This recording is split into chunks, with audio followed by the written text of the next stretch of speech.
Hey there, and welcome back. Whatever this particular day has held for you, you have my leave to lay every part of it aside now and let it dissolve into the darkness, and let the stillness of this late hour fold itself around you, soft and close and warm. There is nothing left for you to do tonight, nothing to solve and nowhere to be, only the gradual sinking towards sleep. And I mean to ease you along that way by drawing your thoughts a long distance back through time, to the story of a woman who lived at the heart of England's royal world for more than half a century. Tonight our story belongs to a great lady of the House of Lancaster, a granddaughter of one famous royal beauty, and the wife in her turn of two of the most powerful men in the kingdom. A woman whose blood and whose marriages bound her to kings and princes on every side. She was born to greatness, and she married into greater greatness still. And from her body came a line that would, 3 generations later, climb onto the throne of England itself and rule it for more than 100 years. Her name was Margaret Holland, and though that name may be unfamiliar to you now, she was the great-grandmother of the first Tudor king to wear the crown, the distant root from which that famous dynasty would grow. And there is a moment far down the years of her story that we are travelling toward tonight, a moment in a vast and echoing cathedral, when this twice-widowed woman gave an instruction so unusual that a king himself had to command that it be carried out, an instruction concerning where and between whom she wished to lie for all eternity. But that strange and touching scene lies at the very end of her road, and we have the whole of her long life to travel first. Before we slip over into her century, I have just one small request to make. It means a great deal to me to know who has chosen to keep me company in the dark tonight. So if you are willing, leave a line below to say which corner of the earth you are lying in as you listen, and what the hour has come to where you rest. The messages left for me I always look over, every one, and it brings a gentle warmth to picture so many far-flung rooms, each darkened and peaceful, each turned for an hour toward the same old tale as sleep draws near. And should these unhurried wanderings into ages long past be something you would like to seek out anew, you have only to subscribe, with no urging from me and no hurry at all. And another such evening will find its way to your door before long. That is the whole of it. From this moment, the hours are given over to her. Picture this: a fortified manor house in the green countryside of late 14th century England, its hall warmed by a roaring fire, its windows narrow against the weather, and within it a noble family of the very highest blood going about the business of its days. The year is around 1385, and into this family a daughter has been born, a girl who is given the name Margaret of the House of Holland. Her father is Thomas Holland, the Earl of Kent, a magnate of the first rank, and her blood is royal, or near enough, for her grandmother was one of the most celebrated women of the age, a famous beauty who had married a prince and given birth to a king. This child, then, is born close to the throne, a descendant of kings, her veins running with the blood of the old royal line. She will grow up in a world of castles and noble households, of feasts and falconry and the endless ceremony of noble life, and she will be raised, as all girls of her rank were raised, to make a brilliant marriage and to bear sons who would carry the blood onward. What no one in that firelit hall could know was how high this particular daughter would rise, how close to the very summit of the kingdom her marriages would carry her, and how far into the future her line would reach. For now she is only a child of the Hollands, a girl in a great house, and the road of her remarkable life has not yet begun to unwind before her. To understand who Margaret was, we must begin with the blood that ran in her, for in that age a person's lineage was their destiny, and Margaret's lineage was very grand indeed. Her grandmother was Joan, the Fair Maid of Kent, one of the most famous and most romantic figures of the whole 14th century. Joan had been a celebrated beauty, the toast of the court in her day, and after a tangled and scandalous youth involving more than one disputed marriage, she had become the wife of the greatest prince in Christendom, Edward of Woodstock, the heir to the English throne, the warrior known to later ages as the Black Prince. From that marriage had come a son who became King Richard II of England. So Margaret's grandmother had been the wife of one king's heir and the mother of another, a woman at the very pinnacle of the realm. And the glamour of that connection clung to all her descendants. Through Joan, she was a great-granddaughter of King Edward III himself, that mighty monarch whose many sons and their descendants would spend the next century quarrelling over the throne he left behind. To be born of such a line was to be born close to the centre of everything, marked out from the cradle for a high place in the world. Margaret's own father, Thomas Holland, was Joan's son by her first marriage, an earl in his own right, and through him she inherited both the proud Holland name and the dazzling royal connection that made her, though only a nobleman's daughter, a person of real consequence in the kingdom. It is worth lingering a moment on what that descent meant for her, for in an age that reckoned a person worth by blood above all else, the lineage she carried was the ground of everything she would become. To be the granddaughter of so celebrated a forebear, and through her a descendant of the old King Edward himself, was to be marked from birth as a person of the first consequence, fit to marry into the highest ranks and to move in the company of princes. We cannot know how much the young girl was told of the tales that clung to her family, or what she made of them, but the connection was the bedrock of her place in the world. It settled the rank of the husbands she might hope for, and the height to which she might climb, and it opened to her, almost from the cradle, doors that stayed shut to all but a handful of her sex in that age. Lineage was destiny in that world, and Margaret carried a very fine inheritance indeed. The whole shape of her course was set by it, before ever she drew her first breath. She was, in a sense, born already halfway to greatness. And the rest of her story is the tale of how that inheritance was realized. The romance of her grandmother's life is worth telling in a little more detail, for it was the founding legend of Margaret's family, and it casts its glamour over her whole story. Joan of Kent had been a great heiress and a famous beauty, and in her youth she had become entangled in a marital confusion that scandalized the court and puzzled the lawyers of the church for years. She had, it emerged, secretly pledged herself to one nobleman, and then, while that secret bond was unknown, her family had married her to another, so that she found herself in the eyes of the law the wife of two men at once. The tangle had to be carried all the way to the highest court of the church for unravelling, and when at last it was resolved in favour of her first secret love, the affair had made her one of the most talked-of women in England. After that first husband died, Joan made the most dazzling match of all, for she captured the heart of the heir to the throne himself, the Black Prince, the most renowned warrior of the age, the victor of famous battles against the French.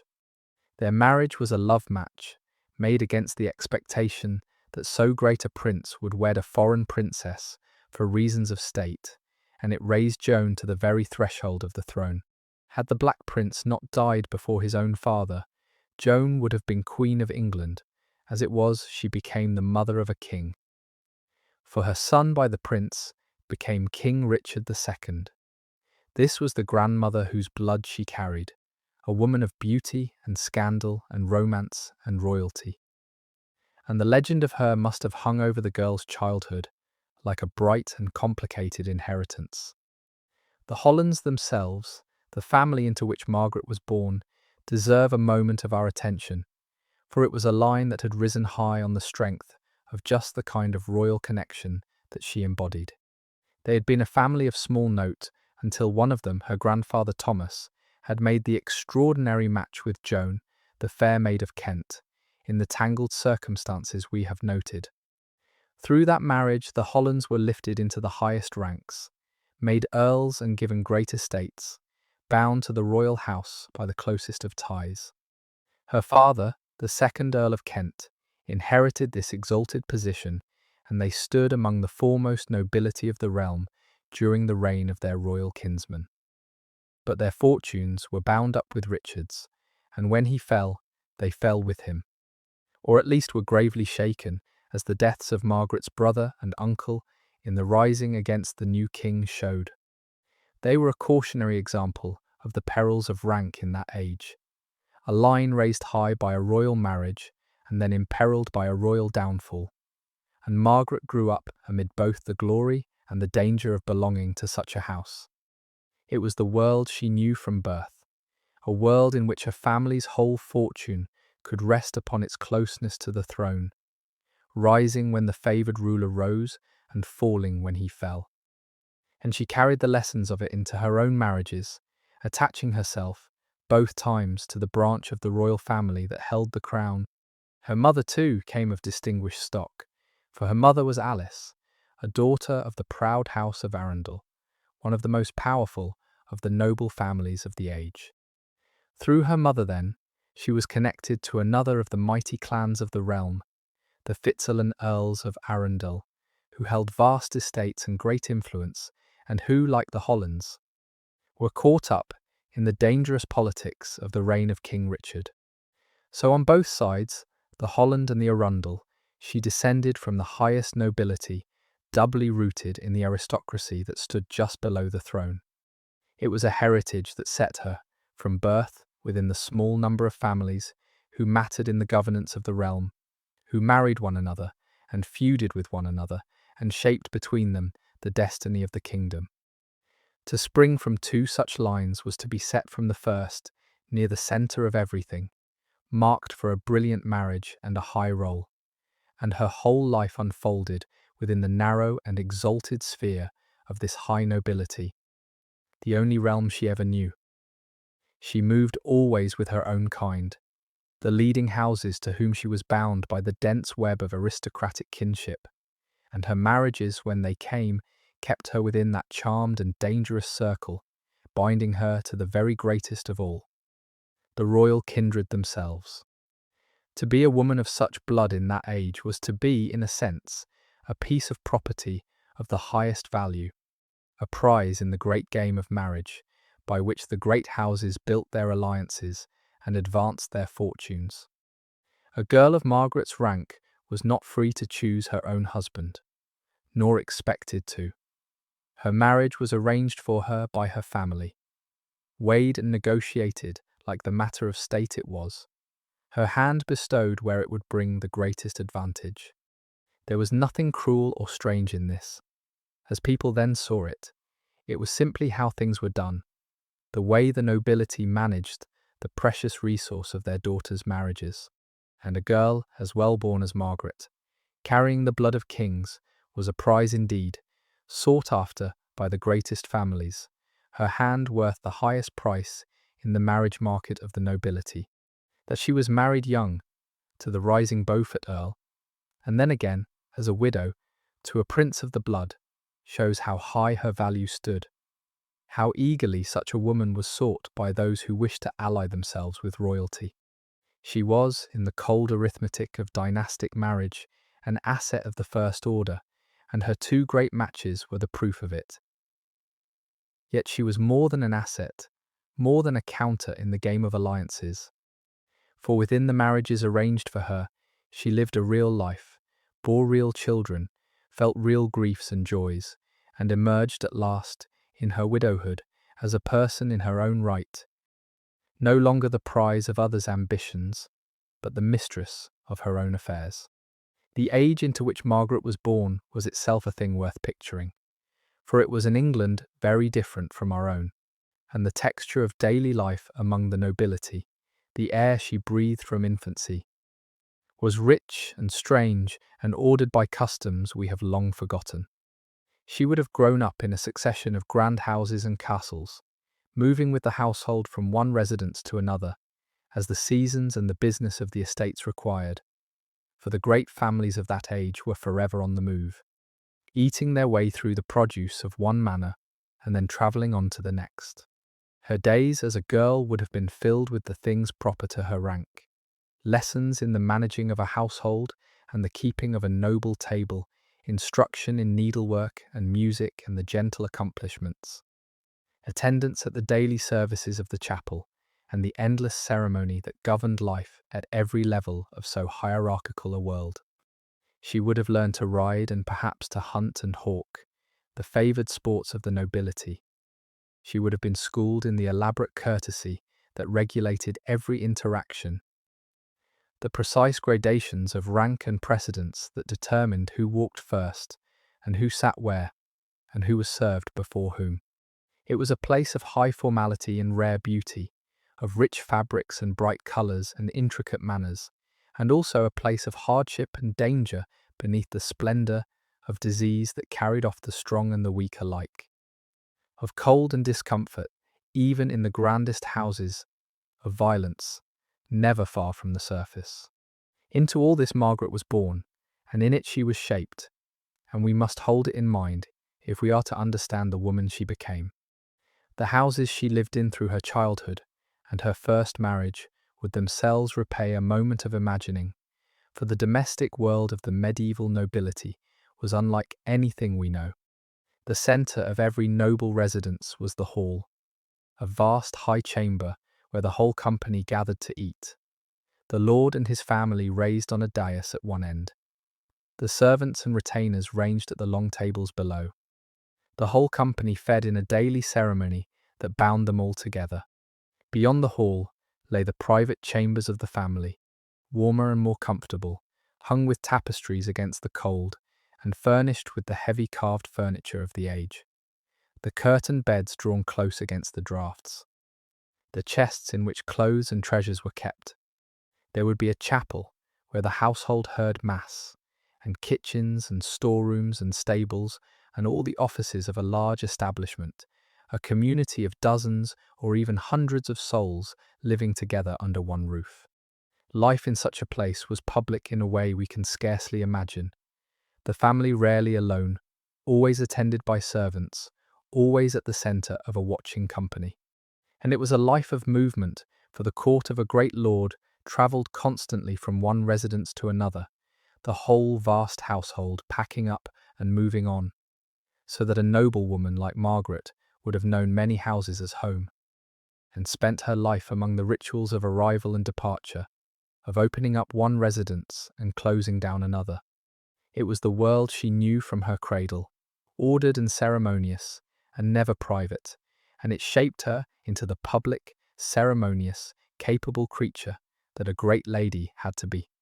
The clothes she wore, the food she ate, the very rhythm of her days were all marked by her rank and unlike anything in common experience.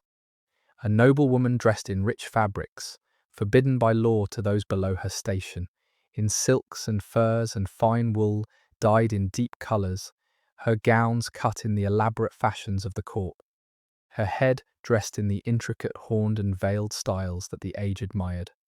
She ate the rich food of the noble table, the roasted meats and the spiced dishes and the sweet confections, served on fine plate by liveried servants. A diet of abundance and variety in an age when most people lived on bread and pottage and rarely tasted meat. Her days were ordered by the customs of her household, the hours of rising and dining and devotion fixed by long usage, the whole pattern of her life, a thing of ceremony and routine. And around her always was the press of her household, the servants and attendants who waited upon her every need, so that she was never alone, never unobserved, always at the centre of a watching company. It was an existence of high privilege and tight constraint at once, comfortable beyond the dreams of common folk, and yet bounded on every side by the rigid expectations of her rank. And Margaret lived it from her cradle to her grave. Knowing no other way of being, the only way of living her birth had ever offered her. It was a turbulent world that Margaret was born into, for all its glamour, and her own kin knew the dangers of it intimately. The reign of her cousin King Richard II was a troubled one, marked by bitter quarrels between the sovereign and his proud nobles. And it ended in catastrophe when Richard was deposed by his cousin Henry of Bolingbroke, who seized the throne and reigned as Henry IV. For a family like the Hollands, so closely tied to the fallen king, this was a perilous turn of events, and they did not all survive it. Margaret's own brother and her uncle threw themselves into a desperate plot to overthrow the usurper and restore Richard, and the plot failed, and they paid for it with their lives. Caught and killed in the chaos of the rising, she learned early what it meant to belong to a great house in dangerous times, learned that the same royal blood that lifted one so high could also mark one for destruction, that the wheel of fortune turned swiftly and without mercy. It was a lesson driven home by the deaths of her own kin, and it cannot have failed to shape her, teaching her the wariness and the resilience that she would need in the long life ahead. Yet she herself, and the branch to which she most closely belonged by marriage, would ride out the storm, for she had married by then into a family that was rising as fast as the Hollands were falling, one whose star was bound to the new king rather than the old. We should pause on that catastrophe, for it must have marked Margaret deeply, even if no record tells us how she felt. To lose a brother and an uncle to the executioner, cut down as traitors in the aftermath of a failed rebellion, was no small grief, and it brought home with brutal clarity the perils of the world she lived in. The Hollands had backed the losing side.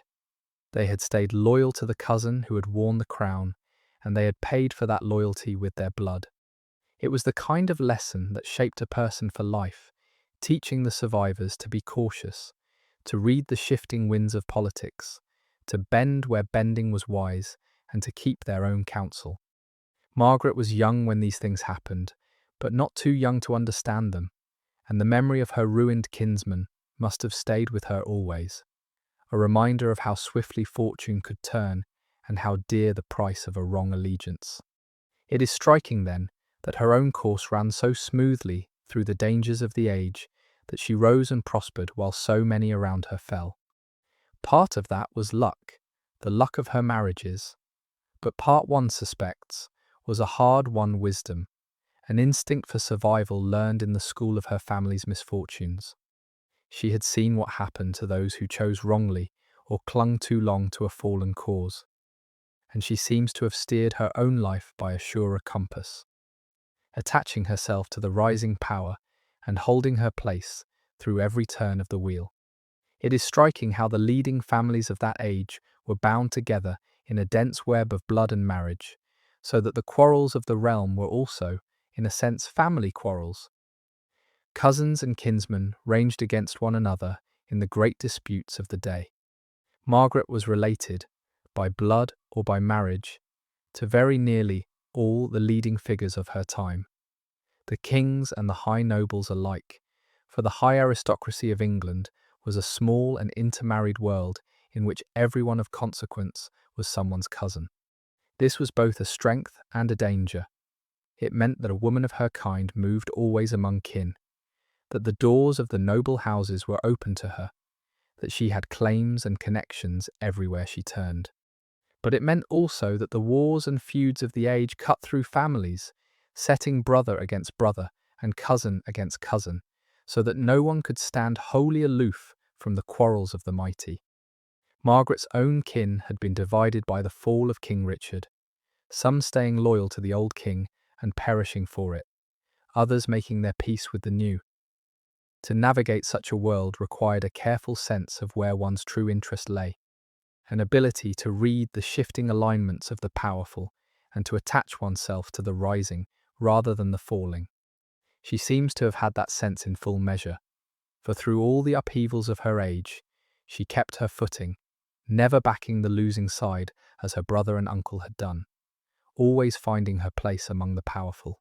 It was a kind of genius, this instinct for survival in a treacherous world, and it served her well across the long span of her life. Travel itself was one of the constant realities of her age, and we should picture her much of the time upon the road, for the great households of that age were forever moving from one residence to another. The reasons were partly practical, for a large household consumed the resources of a place quickly and had to move on to be fed, and partly a matter of governance. For a lord or lady, had to show themselves about their estates, to keep order and collect their dues. So she would have spent much of her life in motion, journeying between her scattered manors and castles, the whole apparatus of her household packed onto carts and horses. The road unwinding slowly beneath her as she travelled at the pace of a walking horse through a countryside that was, by our standards, empty and wild. The journeys were slow and uncomfortable, the roads often little more than muddy tracks, the inns rough and the dangers real, for travellers might fall prey to robbers or to the hazards of bad weather and worse roads. A great lady travelled in as much comfort as could be managed, in a horse litter perhaps, attended by her servants and guarded by her men. But even so, the journeys were an ordeal by our soft standards. Long days in the saddle, or the jolting litter, nights in whatever lodging could be found. This too was part of the texture of her life, the constant movement, the slow journeys across a wide and thinly peopled land, the arrival at one castle and the departure for the next. A rhythm of travel and residence that structured the years of a great medieval life. That family was the House of Beaufort, and the man Margaret married was John Beaufort, the eldest son of one of the most remarkable couples of the age. His father was John of Gaunt, Duke of Lancaster, the immensely powerful son of King Edward III, the richest and grandest nobleman in England, very nearly a monarch himself in all but name. His mother was Katherine Swynford, a woman of much humbler birth, who had been first the governess in Gaunt's household, then his mistress for many years, and at last, in a love match that scandalized and amazed the whole kingdom, his wife. The children born to Gaunt and Katherine during the long years of their love affair, before their marriage, bore the name Beaufort, and though born outside wedlock, they were afterwards declared legitimate by both Crown and Church, so that they took their place among the high nobility of the land. John Beaufort, the eldest of these children, was thus a grandson of Edward III, half-brother to the new King Henry IV, and a man of the highest connections and brightest prospects, created Earl of Somerset and loaded with honours by his royal kin. To marry such a man was a brilliant stroke for Margaret Holland, binding her to the rising house of Lancaster at the very moment it seized the throne, and it was a marriage that would place her, for the rest of her days, at the very centre of royal power. The house she married into is worth understanding, for the Beauforts were a family unlike any other in England, royal and not royal at once, princes by blood, and yet marked by the irregular manner of their begetting. Their father, John of Gaunt, had been the greatest subject in the land, a man whose wealth and power rivalled the king's own, and whose ambitions reached even to foreign thrones. Their mother, Katherine Swynford, had come into his life as a member of his household, had loved him and been loved by him through long years while he was married to others, and had borne him these sons and daughters in the shadow of that long attachment. When at last, after the death of his second wife, Gaunt married Katherine and made her his duchess, it was one of the great romantic scandals of the age, a duke raising his mistress to be his wife, and the legitimizing of their children was a delicate and remarkable business. The Beaufort children grew up then, in a peculiar position, acknowledged offspring of the mightiest noblemen in England, half royal in their blood, and yet shadowed always by the memory of their illegitimate birth, anxious to prove themselves, to rise, to secure their place among the established nobility. This drive would mark the family for generations, this hunger to climb and to belong, and it would bear them, in the end, clean up to the throne itself. To marry into such a family was to ally oneself with a clan on the rise, ambitious and able and well-connected, and Margaret, in wedding John Beaufort, joined her fortunes to one of the most dynamic houses of the age. The shadow of illegitimacy that hung over the Beauforts is worth understanding, for it would matter greatly in the years long after Margaret's death, when her descendants reached for the throne. Though the children of John of Gaunt and Katherine Swynford had been made legitimate by the authority of king and church, a later king had added a fateful qualification, declaring that the Beauforts, though legitimate in all else, were barred from any claim to the throne itself. It was a cloud upon their royal blood, a mark that set them a little apart from the true line of succession, and it would be recalled when generations later the Beaufort descent became the ground of a claim to reign. For the man who would in the end win the crown, her great-grandson, drew his royal blood chiefly through this very Beaufort line, through the descent that ran from her son to her granddaughter to him. And the question of whether that blood carried a right to the crown, despite the old bar, would be one of the delicate matters of his reign. None of this could she have foreseen, marrying her Beaufort Earl in the closing years of the old century. But she was marrying into a family whose status was peculiar and contested, royal and yet not royal, legitimate and yet barred, and the ambiguity of their position would echo down the generations to the very founding of the dynasty that sprang from her. It is one of the ironies of her story that the taint upon her husband's blood, the mark of the irregular union from which he sprang, should have shadowed the claim of the great dynasty that her descendants would found. Yet, for all that shadow, the Beauforts rose, and rose high, and Margaret's marriage into them placed her at the leading edge of one of the great success stories of the age. In a single generation, the family climbed from the ambiguous status of legitimized bastardy to the very first rank of the nobility, holding dukedoms and earldoms, marrying into royalty, sitting on the councils of kings. It was a meteoric ascent, and Margaret's union with the eldest of the Beaufort sons bound her fortunes to that rising star at the very moment of its climb. She shared in the family's triumphs, bore the children who would carry its blood onward, and lent to it, through her own royal descent, an added lustre that strengthened its claim to greatness. To marry a Beaufort in those years was to marry ambition itself, to join a clan determined to make good its place among the highest in the land, and Margaret, with her own proud blood, was a fitting partner in that enterprise. The match served both houses well, joining the established royalty of her Holland and Plantagenet descent to the surging ambition of the Beauforts. And from that joining flowed the line that would, in the fullness of time, reach the throne. It was, by any measure, a brilliant marriage, and it set the course of all that followed in her remarkable life. We know little of the day-to-day texture of that first marriage, of how Margaret and her Earl dealt together through the 13 years they shared, but the simple facts speak of a union that worked. They had a numerous brood, one child after another, surviving where so many died, which speaks of a household that was stable, and a wife who was healthy, and a marriage that was in the plain biological sense, fruitful.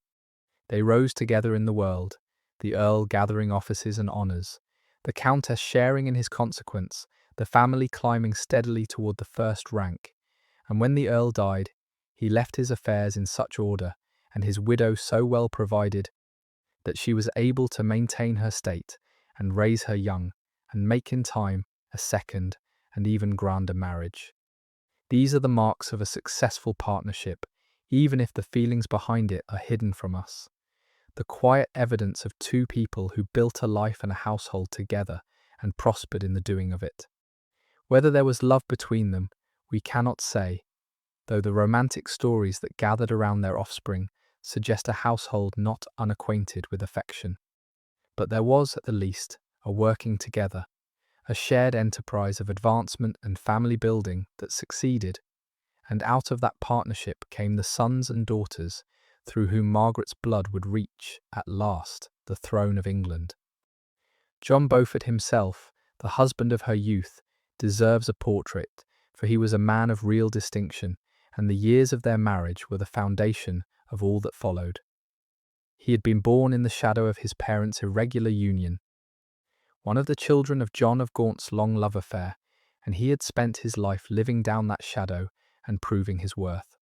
He rose high in the service of his royal half-brother, the first Lancastrian king, holding some of the greatest offices of the realm and serving as a soldier and a counsellor and a trusted servant of the crown.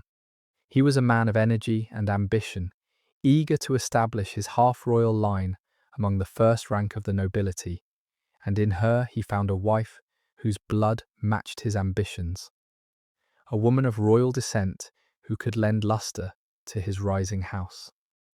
Theirs was, by the standards of the age, a successful and a fruitful marriage, the joining of two proud bloodlines in a union that produced a numerous and vigorous family. For 13 years they were man and wife, and in those years they built together the foundation of a dynasty, raising the children who would carry their joined blood forward into the turbulent century ahead. When John died, still in the prime of his life, he left her not only a widow, but the guardian of that shared achievement, the mother of his heirs and the keeper of his house. And she would carry forward what they had built together long after he was gone. There was, in the early years of her first marriage, a particular honour came to her that is worth recording, for it marks her standing from a young age. She was made a Lady of the Garter, admitted to the companionship of that most prestigious of orders, the chivalric brotherhood founded by the old King Edward III and reserved for the very greatest of the realm. To be a Lady of the Garter was a rare distinction, granted to only a handful of the foremost noble women of the age, the queens and princesses and the highest of the peeresses, and that she was numbered among them, while still young, speaks to the eminence of her blood and her marriage. The order was the very summit of the chivalric world. Its companions, the elite of the elite, gathered each year in the great chapel at Windsor for the solemn ceremonies of their fellowship, robed in the blue and gold that marked them out as the chosen of the chosen. For a woman to be admitted to its company was to be recognised as standing among the first people of the kingdom, and the honour stayed with Margaret all her life, a mark of the height to which her birth and her marriages had raised her. It is a small detail, easily passed over, but it tells us something real about how she was regarded in her own day, not as the forgotten figure she would later become, but as one of the great ladies of the realm, fit for the highest honours the crown could bestow. What strikes one most about that honour, looking back across her long life, is its constancy. Other things changed for her, husbands came and died. Fortunes rose and reversed. The realm itself passed from triumph toward the first shadows of trouble. But the badge she had been given in her youth stayed with her to the end. Year by year the appointed feast came round, and year by year she remained what she had been made, one of a small and chosen number, bound by ties of honour to the crown and to a fellowship that gathered the highest in the land, admitted young and remaining a companion through the long decades of her life.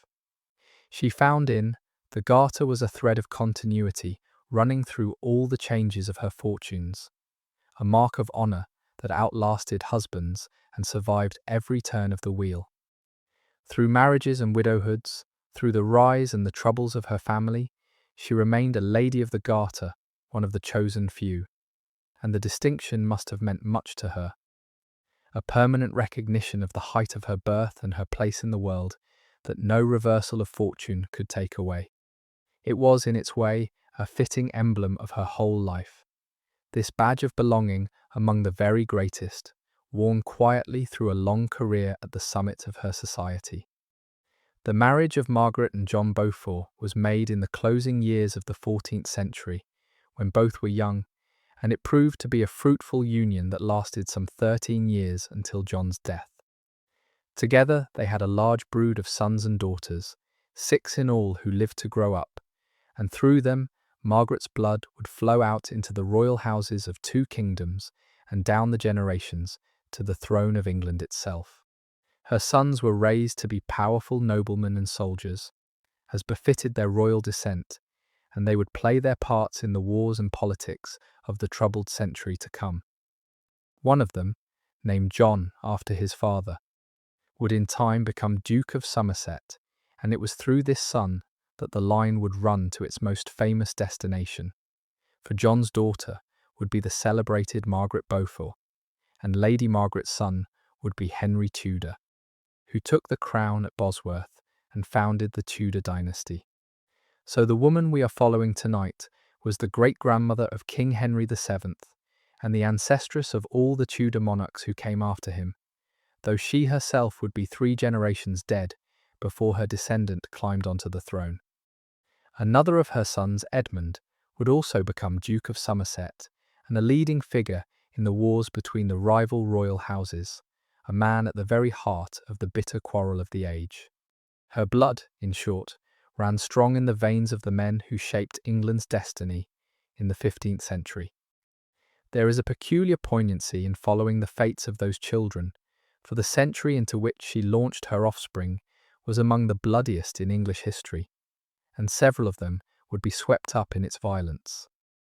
The quarrel between the rival branches of the royal house, that long and savage struggle history would come to know as the Wars of the Roses, drew in her sons and her grandsons, and more than one of them would die by the sword or the axe before it was done.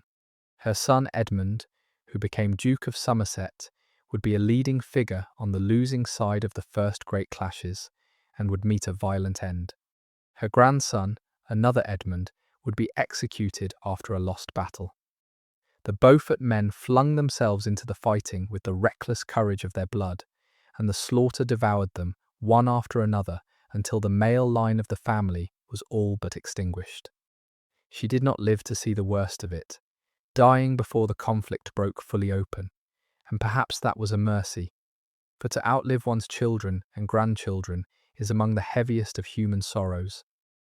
And the dynasty she had helped to found was destined to be cut down again and again in the slaughter to come.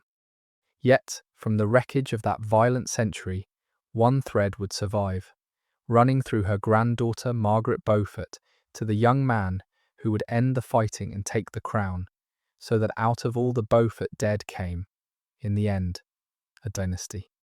It is a story of terrible loss and ultimate triumph intertwined, and she stood at the head of it, the matriarch from whom all of it flowed. The fate of her son Edmund, in particular, deserves a moment of our sorrow, for he became one of the central figures of the wars and one of their most prominent victims. Rising to be Duke of Somerset, he stood at the head of his house in the bitter years of the first open fighting, a leader of one of the 2 great factions whose quarrel tore the kingdom apart.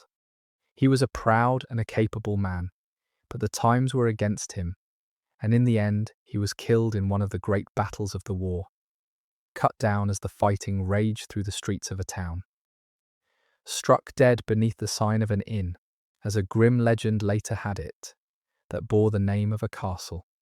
With his death, the leadership of his house and his faction passed to his sons, who carried on the fight, and who were, one after another, killed or executed as the wars ground on, until the male line of the Beauforts was all but wiped from the earth. It was a terrible harvest of death, this destruction of Margaret's descendants in the wars, and had she lived to see it, it would have broken her heart. The proud family she had helped to found, the children she had launched so brilliantly into the world, were consumed in the flames of a conflict she did not live to see. Their greatness turned to ashes, their blood spilled on a dozen battlefields. And yet from that wreckage, through the single surviving thread of her granddaughter, came in the end the dynasty that crowned it all, so that the destruction was not, after all, the end of the story, but the dark prelude to an unlooked-for triumph. Nor were her daughters of any less consequence, for they too were married into the highest ranks, as the daughters of so well-connected a family were bound to be. The most brilliant match of all was made by her daughter Joan, who married no less a person than the King of Scots himself, James I, and so became Queen of Scotland.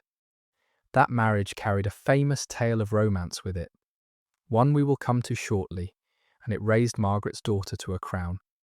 The fact stands that her daughter became a queen, and a queen who would play a courageous and dramatic part in the violent politics of her adopted kingdom.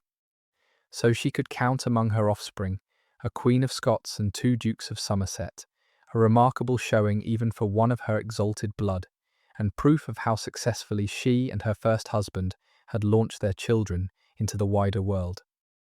A mother in that age was judged, in large part, by the marriages her sons and daughters made, and by that measure she was triumphant. The matriarch of a brood that married into thrones. The story of her daughter Joan is worth telling more fully, for it is among the most romantic of the age, and it shows how far Margaret's blood could carry her children. The young James, King of Scots, had been taken prisoner by the English as a boy, seized at sea while being sent abroad for safety, and he had spent the long years of his youth and early manhood as a captive in England. A monarch without a kingdom, held in honourable confinement at the English court and in its castles. During those years of captivity he saw, so the story goes, a beautiful young woman walking in a garden below his window, and he fell in love with her at first sight, and she was Joan Beaufort, the daughter of Margaret Holland. He poured out his feelings, it is said, in verses of real beauty, a long poem celebrating his love for the lady he had glimpsed from his prison, and in time, when at last he was released and restored to his Scottish throne, he wedded her and carried her north to be his queen.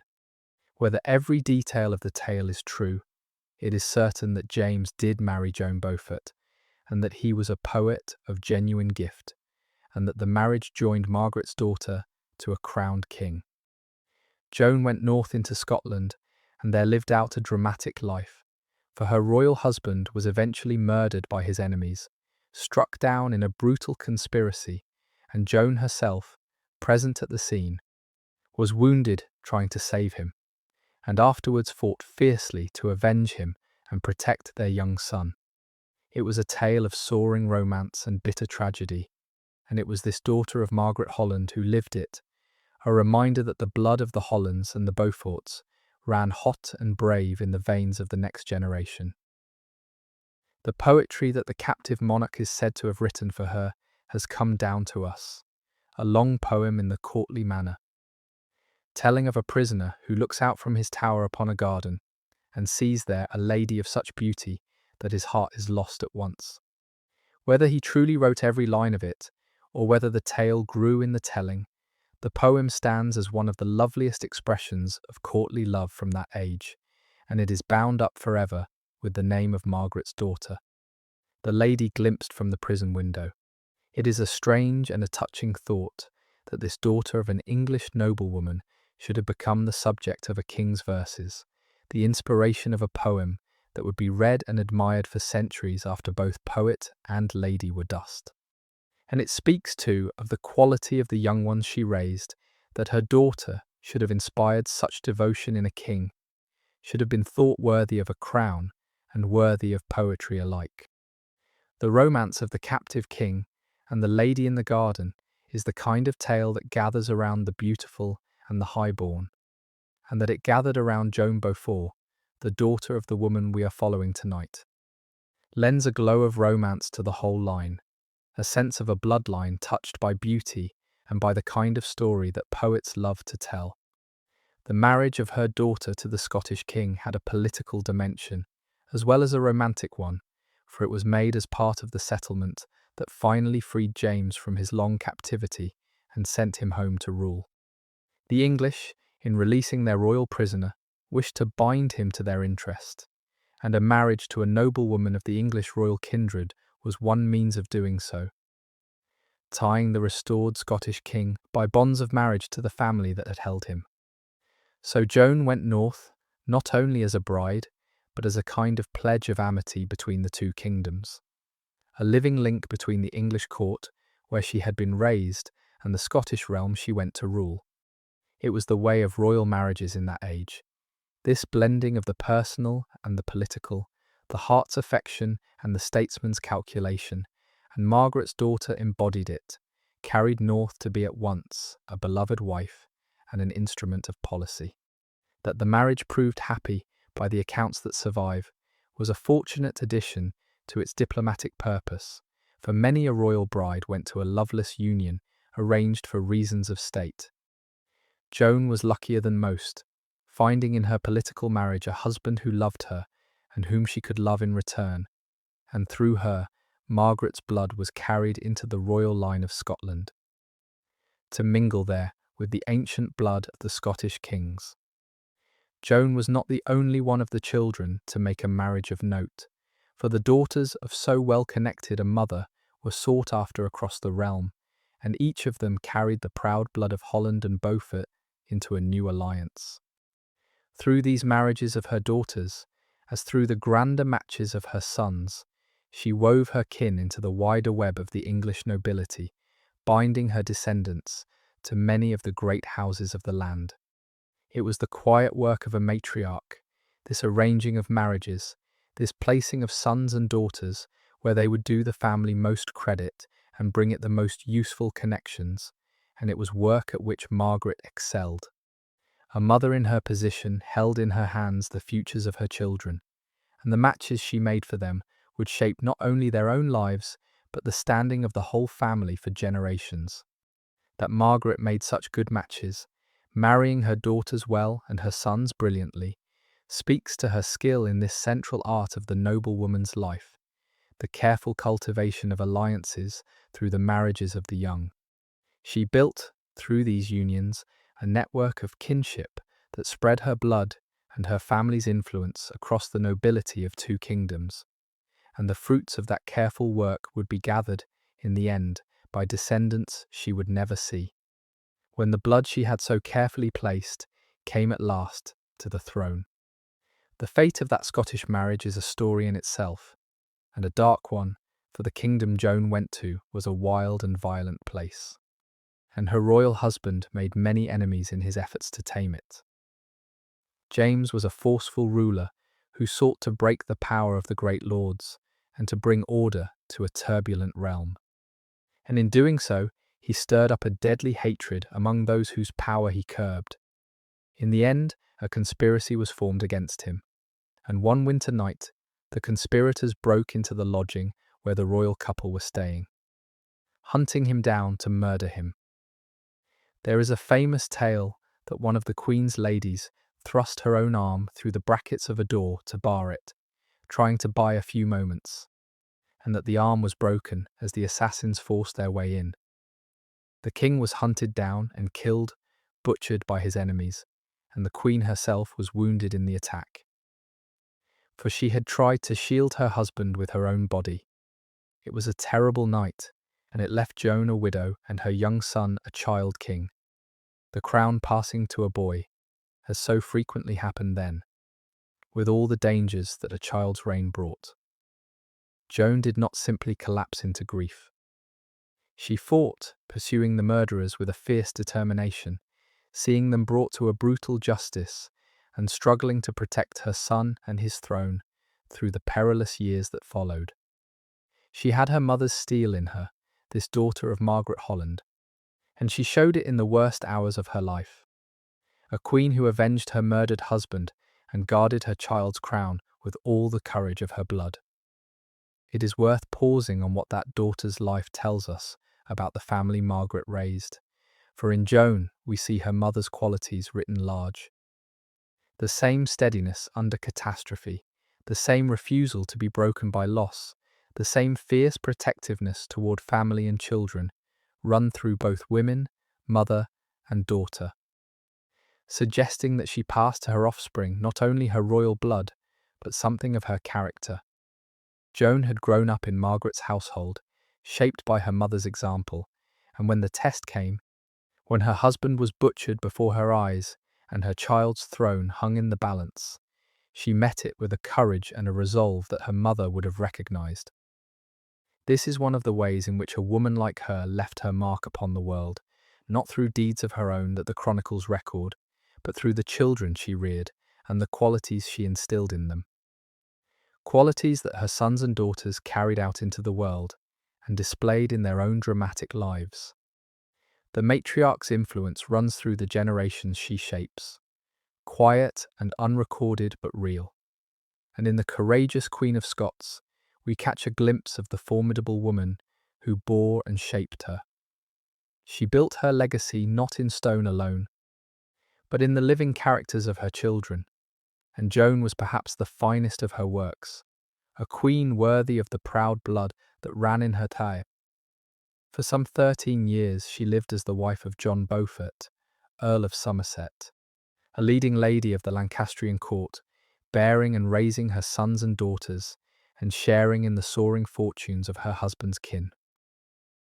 John Beaufort prospered greatly under his royal half-brother, the king, holding high offices and honours, Constable of England and Lord High Admiral and Captain of Calais, a trusted and powerful servant of the crown. Margaret, as his countess, shared in all of this, a woman of wealth and standing at the very heart of affairs, her position secure, her household flourishing. But this first chapter of her married life came to an end in the year 1410, when John Beaufort died. He had been ill, it seems, for some time, and he died in London, leaving her a widow in her middle 20s, still young, with a large family to raise and a great inheritance to manage. She was now a dowager countess, a wealthy and important widow, and she might have chosen, as many such widows did, to remain unmarried, to keep her independence and devote herself to her young ones and her estates. But Margaret's blood and her wealth and her connections made her far too valuable a prize to be left long alone, and within a short time she would marry again. And this new marriage would carry her even higher than the first, into the very heart of the royal family itself. But we should not pass too quickly over those 13 years of her first marriage, for they were the years in which Margaret came into her womanhood and learned the arts of a noble woman. She had married young, as girls of her rank did, and she grew up, in a sense, inside her marriage, passing from girlhood to matronhood in the household of her ambitious husband. There she would have learned the management of a large establishment, the ordering of servants and the keeping of accounts, the receiving of guests and the keeping of a noble table, all the intricate business of running the household of a magnate. She would have learned, too, the subtler arts of a court lady, how to bear herself among the mighty, how to navigate the currents of favour and rivalry, how to advance her husband's interests and her family's by the quiet diplomacy at which high-born ladies excelled. And through it all, she was bearing and raising her children, one after another, the long labour of motherhood that was the central business of a noble woman's existence. By the time her first husband died, she was no longer the girl who had married him, but a person of full experience, tested and capable, mistress of all the skills her station demanded. It was this seasoned and accomplished lady, not a green girl, whom the king's son would marry. And it helps to explain why so great a prince was content to take a widow with 6 children. She was a person of proven substance, a leading lady in the fullest sense, and her quality was plain to all who knew her. We should remember too how young she was when all this began. For the marriages of that age were made early, and a girl might be a wife at 14, and a mother soon after, her childhood cut short by the demands of dynastic duty. She was little more than a child when she was wedded to John Beaufort, and she passed almost directly from the schoolroom to the marriage bed, taking up the heavy responsibilities of a great lady while still in her early youth. There was no gentle interval of young womanhood, no season of freedom between the nursery and the marriage. One moved straight from being a daughter to being a wife, from obeying one's parents to serving one's husband and bearing his children. It was a hard discipline, and it shaped the women who endured it, teaching them early the gravity of their station and the weight of what was expected of them. Margaret rose to it, as the capable ones did, growing quickly into the role her birth had assigned her, mastering the management of a household and the bearing of infants, while still herself half a child. And in the doing of it she became the woman she would be for the rest of her life. Capable, dutiful, strong. Accustomed from her earliest years to responsibility and to the management of great affairs. The girl who might, in another life, have had a longer childhood, became instead, very young, a matron of consequence, and the early weight of her station was the making of the formidable lady she became. Motherhood, too. must have filled a great part of those early years, for Margaret bore 6 who lived, and very likely others who did not, in an age when childbirth was both constant and dangerous. To bear a child in that era was to risk one's life, for there was little that could be done if things went wrong, and many a noblewoman died in the bearing of an heir, leaving her husband to marry again and her little ones to be raised by others. That she survived so many confinements and lived to a good age besides was itself a kind of fortune, for the dangers of the childbed carried off women of every rank without distinction.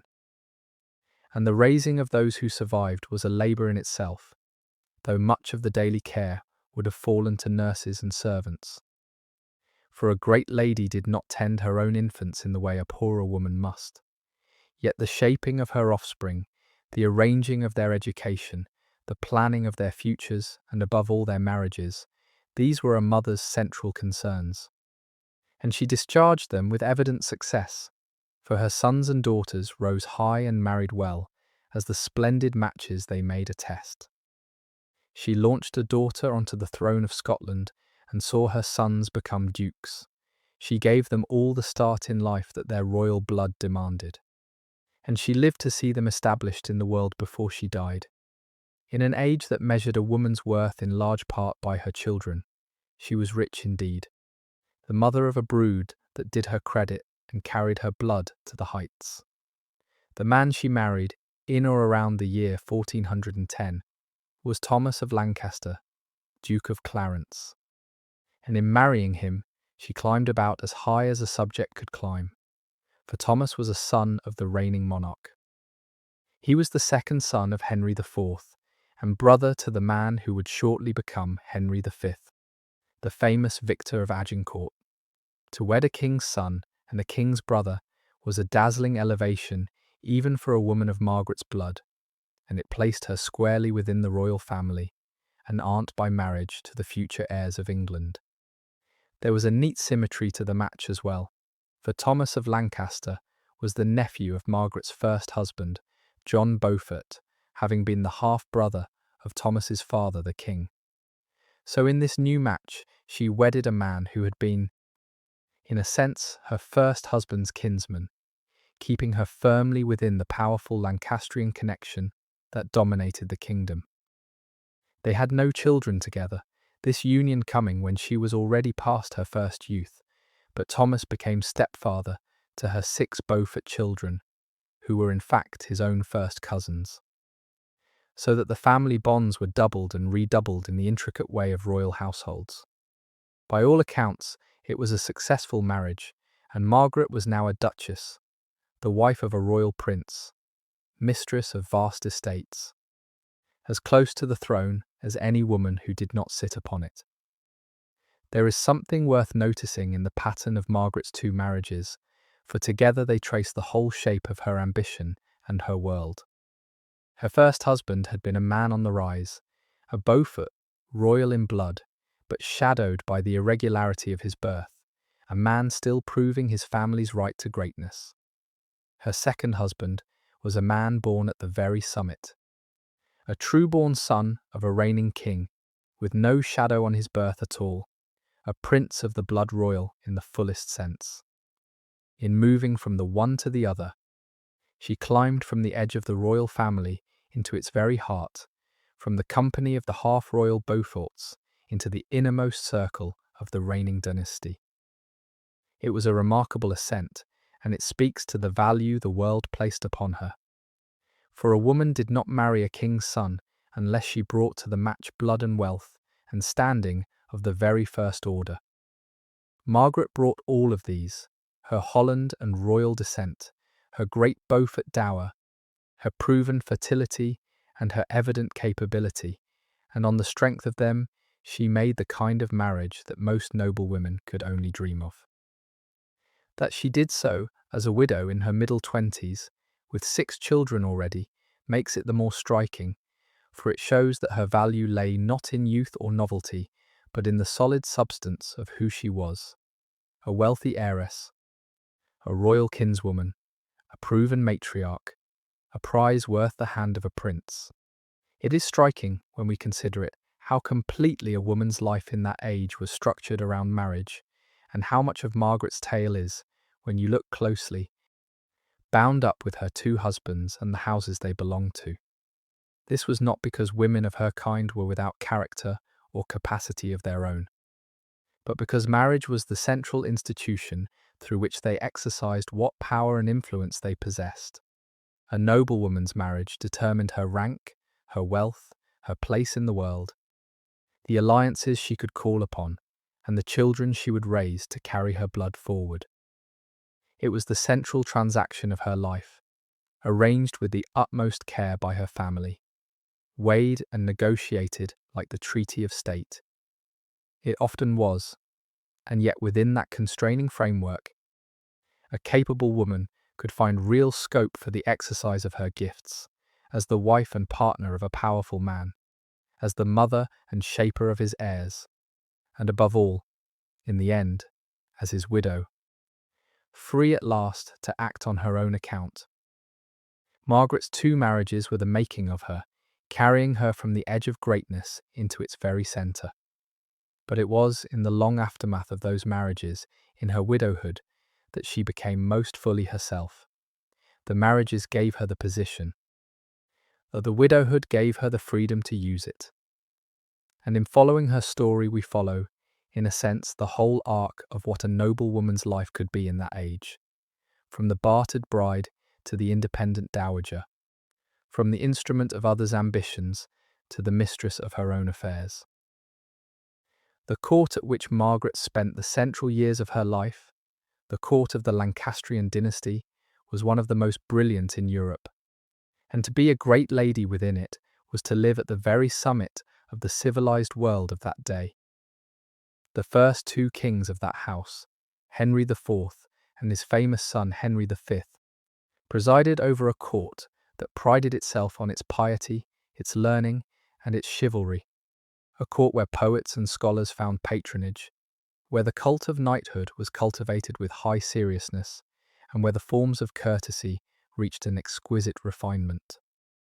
She, as the wife first of the king's half-brother, and then of the king's brother, moved in the innermost circles of this glittering world, a familiar of the royal family, present at the great occasions of the reign, the coronations, and the feasts, and the solemn ceremonies of state. She would have known King Henry V, the conqueror who triumphed at Agincourt, not as the remote legend he became, but as a living man, her own husband's brother, a figure of her daily world. She would have known the comings and goings of the court, its intrigues and its alliances, its splendid public face, and the human realities behind it. It was a privileged vantage, the vantage of one who stood close to the centre of power without bearing its full weight, and from it Margaret watched the momentous events of her age unfold: the conquest of Normandy, the high tide of English fortune in France, and then the first turning of the tide with the disaster that took her husband. She knew the most glorious years the English monarchy had seen in generations, and she knew them from the very heart of things, a great lady of the most brilliant court in Christendom. And yet we should not imagine that her life at that brilliant court was one of unbroken ease and pleasure, for the splendour of such a world was matched by its dangers and its sorrows, and Margaret tasted both. The same years that brought the glory of Agincourt and the conquest of Normandy brought also the constant anxiety of war, the long absences of husbands and sons on campaign, the dread of the news that might come from across the sea. A noblewoman of the war years knew fear as a near companion, fear for the men of her family who fought in France, and that fear was, in Margaret's case, twice realised. For she lost a husband to the wars, and would see her sons and grandsons drawn into the bloodshed of the conflicts to come. The splendid court was also a place of intrigue and rivalry, where favour could be won and lost, where the great families manoeuvred for advantage, and the unwary could be ruined. To flourish in so demanding a world required more than birth and beauty. It required intelligence, discretion, a sure instinct for the currents of power, and the strength to weather reversals. Margaret had these qualities, and she needed them. For the brilliant surface of court life concealed a hard and often cruel reality, in which fortunes rose and fell, men died in battle and on the scaffold, and a woman had to be shrewd and strong to keep her place and protect her own. She managed it, through all the long years, with a steadiness that never seems to have deserted her, and that steadiness, as much as her royal blood, was the secret of her long success.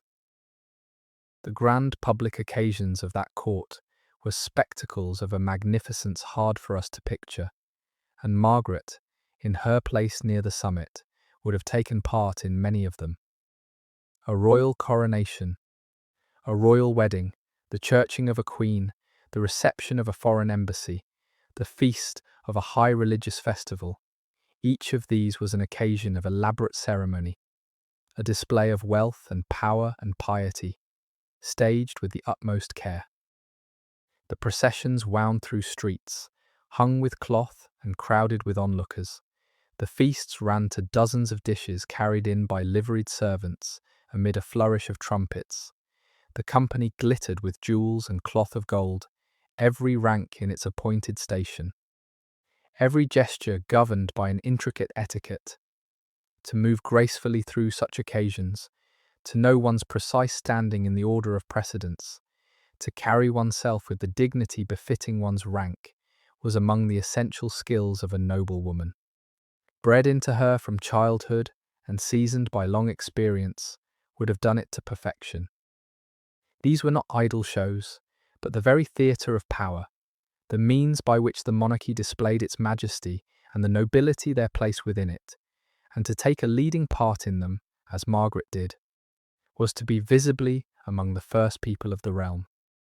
She had walked in coronations and feasted at royal weddings, and stood among the great at the solemn ceremonies of state, a familiar and honoured figure in the most glittering company in the land. And the memory of all that splendour must have stayed with her into the quiet of her final years. There is a strange turn in the way the splendour and the consequence she enjoyed in her day have not preserved her name, while the obscure passing on of her blood has made her, in retrospect, a figure of real historical weight. In her own day, she was a person of evident importance, a great lady known and honoured at the summit of her society, her marriages and her wealth and her connections making her a figure of note, and yet all of that, the offices her husbands held, the estates she governed, the honours she enjoyed, has faded from memory, leaving her, to later ages, an all but forgotten name. What lends her significance now is not anything she did while she lived, not her wealth or her rank or her place at court, but simply the fact that her blood ran down, through the generations, to a king. It is a humbling reversal. That the things she would have counted as her importance, the substance of her consequence in her own day, should have proved so perishable, while the one thing she could not have valued or even foreseen, the distant destiny of her descendants, should be what carries her into the histories at all. So fame works in unexpected ways, preserving not what seemed important at the time, but what time itself reveals to matter. And Margaret, important in her day for reasons long forgotten, is remembered in ours for a reason she never knew. And there is a consolation in that thought, perhaps, for those of us who will leave no monuments and found no dynasties. For if the fruit of our years is so hidden from us as we live them, if what seems to matter most may prove the most perishable and the unregarded act bear fruit beyond all reckoning, then none of us can know what our own lives may come to, what small kindness or quiet choice may ripple outward into a tomorrow we cannot see. Margaret did not know, going about the ordinary duties of her station, that she was laying the foundations of a royal house. And we, going about our own small days, cannot know what we are laying the foundations of, what consequence may flow, in the slow course of years, from the things we do without a thought for their importance. There is a humility in that, and also a kind of hope. the sense that no life is too humble to matter, that the quietest existence may yet bear fruit in ways its owner never dreamed. Her story is a parable of that hidden working, the obscure medieval dowager who became, all unknowing, the ancestress of kings. And in remembering her, we are reminded that the meaning of a life is not always to be measured by what it knows of itself, but by the long, slow, unseen working of its consequences down the years. For all its glitter, that court was also the engine room of the kingdom's politics, and Margaret, moving within it, would have been witness to the high affairs of state that determined the fate of the realm. She would have known the great men who governed England, the royal uncles, and the powerful bishops and the magnates of the council, would have heard the talk of war and peace and taxation, and the endless manoeuvring for power and favour that filled the corridors of the court. Women of her rank were not without influence in this world, for though they held no offices and sat in no councils, they lived close to the powerful, carried messages, and exerted their charm, advanced the interests of their husbands and their kin, and wove the bonds of marriage and friendship that held the political world together. She, twice married into the royal family, kin to half the nobility, would have been a player in this quiet game, her favour worth seeking, her connections worth cultivating, her voice in the private places where so much was decided, worth hearing. We cannot trace the details of her political role, for such things were rarely recorded, conducted as they were in the unwritten realm of private influence. But we may be sure that a woman of her standing and her connections was no mere spectator of the politics of her age, but a participant in it, in the subtle, unofficial way that was open to high-born women, shaping events from behind the scenes, even as the men acted upon the public stage. These were the years of England's mighty wars in France, when King Henry V led his armies across the Channel to make good his claim to the French crown, winning his immortal victory at Agincourt and conquering broad swathes of Normandy. Margaret's husband Thomas was one of the chief commanders in these campaigns, a leading general of the English war effort, and he spent much of his time on campaign in France at the head of armies. In the year 1419, Margaret did something that speaks to her character and to the temper of her marriage, for she crossed the sea herself and travelled to Normandy with her sons, to be with her husband in the conquered land. It was no small thing for a noblewoman to follow the armies into a war zone across the Channel, and that Margaret did so suggests both her devotion to Thomas and her own boldness and capability. She left her daughters behind in England, in the care of the Prioress of Dartford, a religious house, while she went with the men to France, and there she shared for a time the life of the campaigning court, close to the momentous events of the war. It is a vivid glimpse of her, this image of the Duchess crossing the Channel to be at her husband's side amid the dangers and triumphs of the French war. And it shows us a woman who was no passive ornament, but an active and courageous partner in her husband's great enterprise. The world she entered when she crossed the water was a strange and a stirring one, the world of an army of occupation in a conquered land.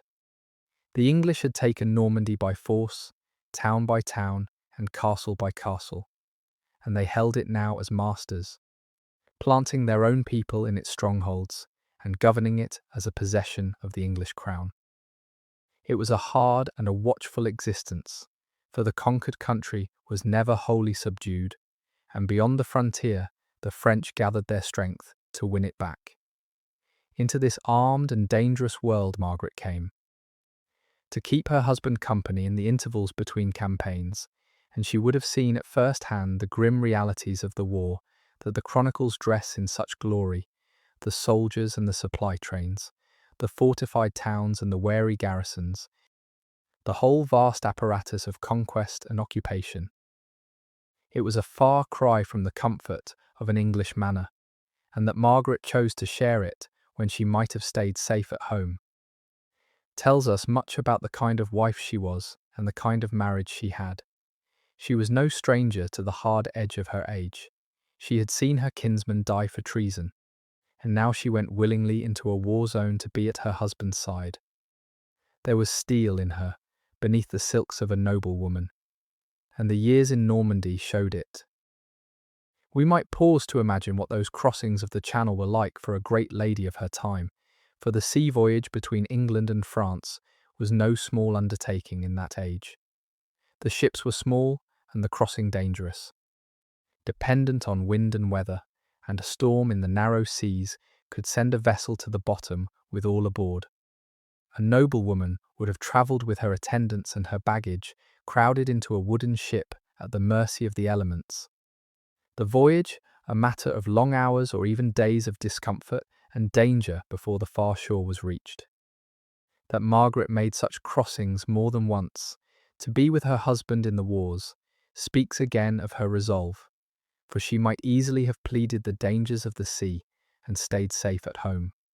Instead, she braved the crossing, committing herself to the hazards of the water and the uncertainties of a war zone beyond, and the picture of her aboard that small ship, bound for the camps of Normandy, is one of the most vivid we have of her.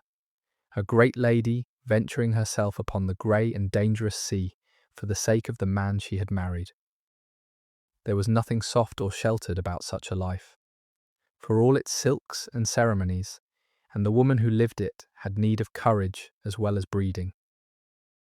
Indeed, when we strip away the glamour of her rank and look at the substance of her experience, we find an existence marked as much by hardship as by privilege. She was married young, before she was truly grown, to a man chosen for her by her family. She bore child after child in an age when each birth might be her last. She lost husbands and kinsmen to sickness and to violence.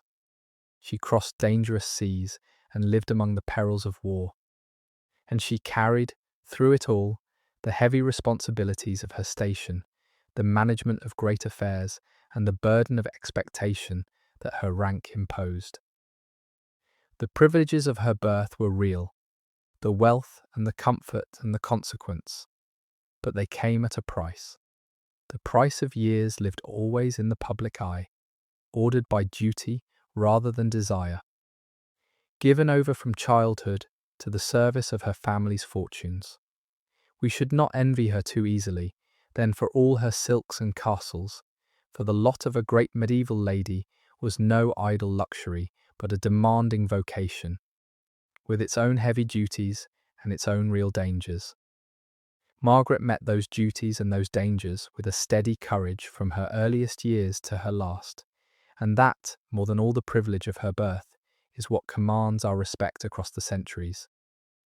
The quiet fortitude of a woman who bore a hard and demanding life with grace, and never faltered in the bearing of its conquest of Normandy, in which her husband played so large a part, was the high-water mark of English fortune in the long wars with France, and Margaret was a witness to it from close at hand.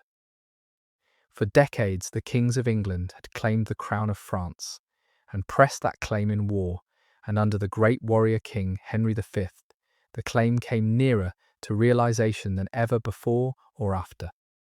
Town by town and fortress by fortress, the English took the duchy, until much of northern France lay under English rule. And it seemed for a time as though the two crowns might truly be joined. Margaret's husband was among the chief architects of this triumph, a trusted commander charged with weighty responsibilities, and through him she stood close to the very centre of the war effort. She would have known the names and faces of the captains who led the armies, would have heard the dispatches as they came in from the field, would have shared in the elation of victory and the anxiety of the long campaigns.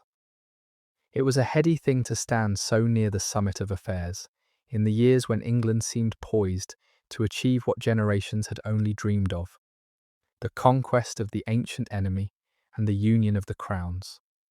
That the dream would ultimately fail, that all the conquests would in time be lost, and the English driven out of France, lay still in the future. For now there was only the intoxication of triumph.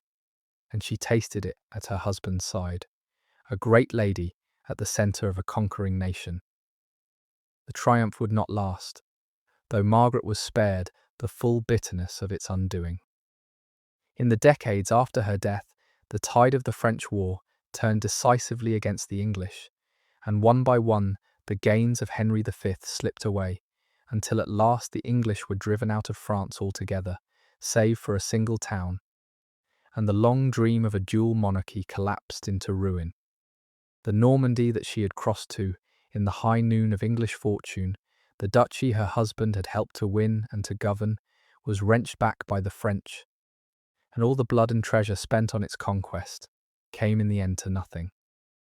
It is one of the melancholy patterns of history, this rising and falling of empires and conquests, the painful winning of what cannot in the end be held, and Margaret's life spanned the very crest of the wave.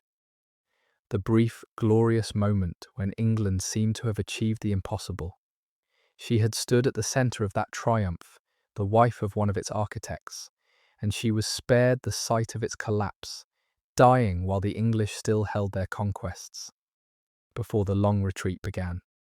In a sense, she was fortunate in her timing, living through the glory and missing the ruin, just as she would miss by dying when she did. The civil wars that would tear her family apart. Her years fell in a kind of charmed interval. After the worst of the troubles that destroyed her Holland kin, and before the worst of the troubles that would destroy her Beaufort descendants. A span of relative calm and high achievement amid the storms that raged before and after. When we set her whole life against a broad sweep of her times, a curious symmetry appears, for she was born as one royal house was falling, and she died as another was rising toward its zenith, and her own blood lay coiled between the two, waiting for its hour. The dynasty of her cousin Richard fell in her childhood. The house of Lancaster, into which she married, rose and reigned through her prime, and began its long decline only after her death. And the dynasty her own blood would found, the Tudor line, lay still unborn in the distant future, 3 generations off, its coming unguessed by anyone alive. She stood, all unknowing, at a hinge of history, her own quiet existence, the link between the medieval world that was passing and the early modern world that her descendants would help to make. There is a grandeur in that placing. When we see it from the distance of the centuries, the obscure dowager standing unawares at the turning point of an age, the bearer of a blood that would shape the future of her nation. She knew nothing of it, of course. Going about the ordinary business of a noblewoman's days, marrying and bearing children, and managing estates, and ordering her devotions. But history was working through her, all the same, in the slow and hidden way it often does. And the quiet course she lived was, though she never knew it, one of the seed-beds of the world to come. And so we come, by the long road of her years, to the question of what she means to us, looking back across the centuries. She is not famous. Her name stirs no recognition in most who hear it. Her deeds fill no chapter of the histories. And yet she repays our attention, this quiet woman at the root of a famous tree. For in her story we find, gathered together, so much of what the life of a great medieval lady could be.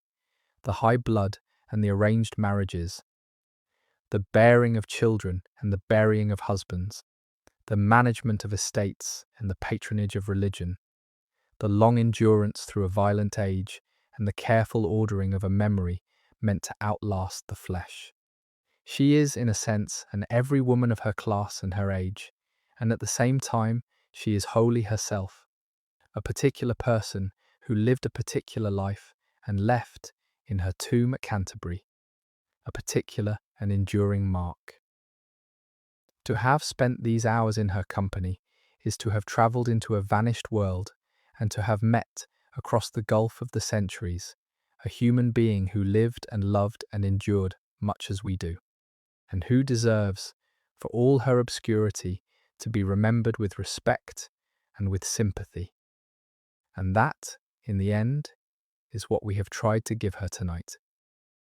Her loyalty through all those years never wavered from the cause of Lancaster, and that steadfastness was the keel that kept her steady through every storm.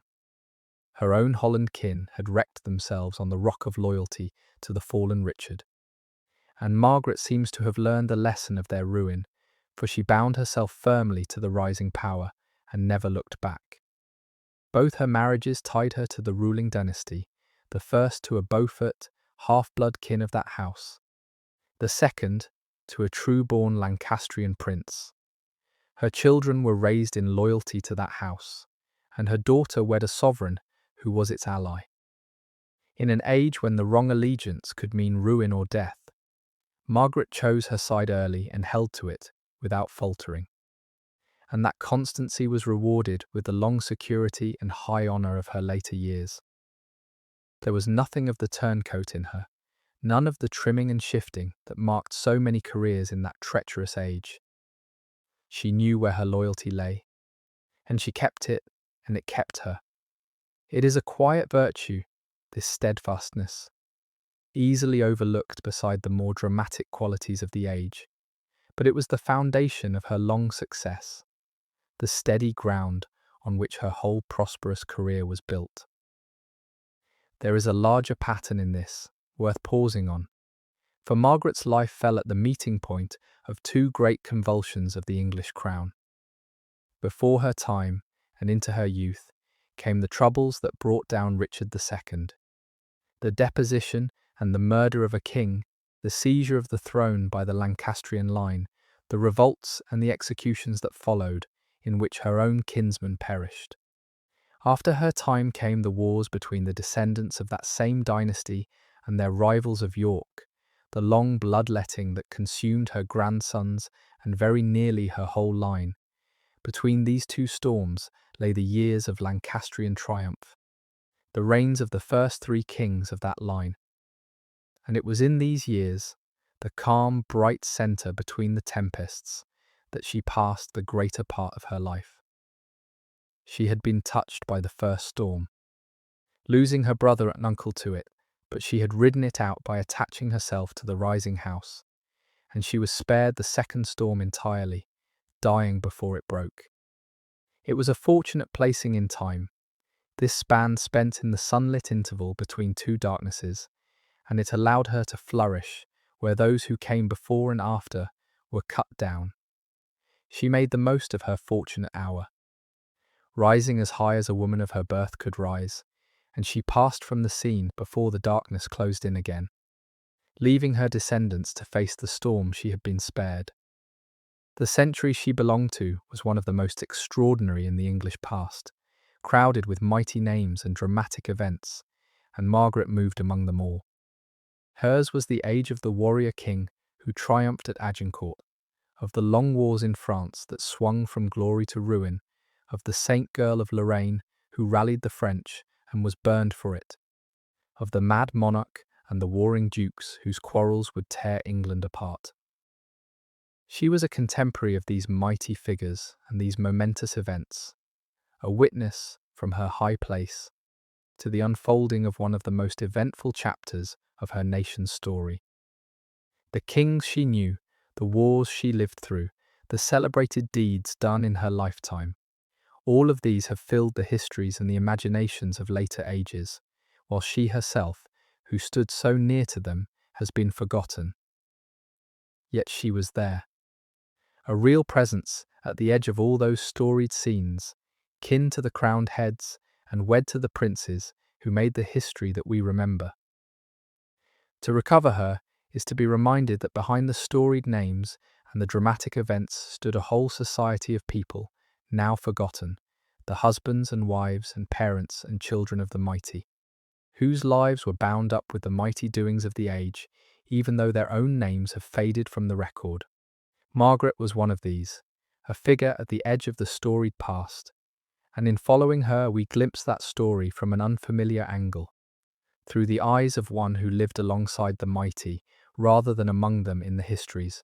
And there is a particular value in seeing the proud age of Lancaster through her eyes rather than through the eyes of the kings and captains whose deeds fill the chronicles.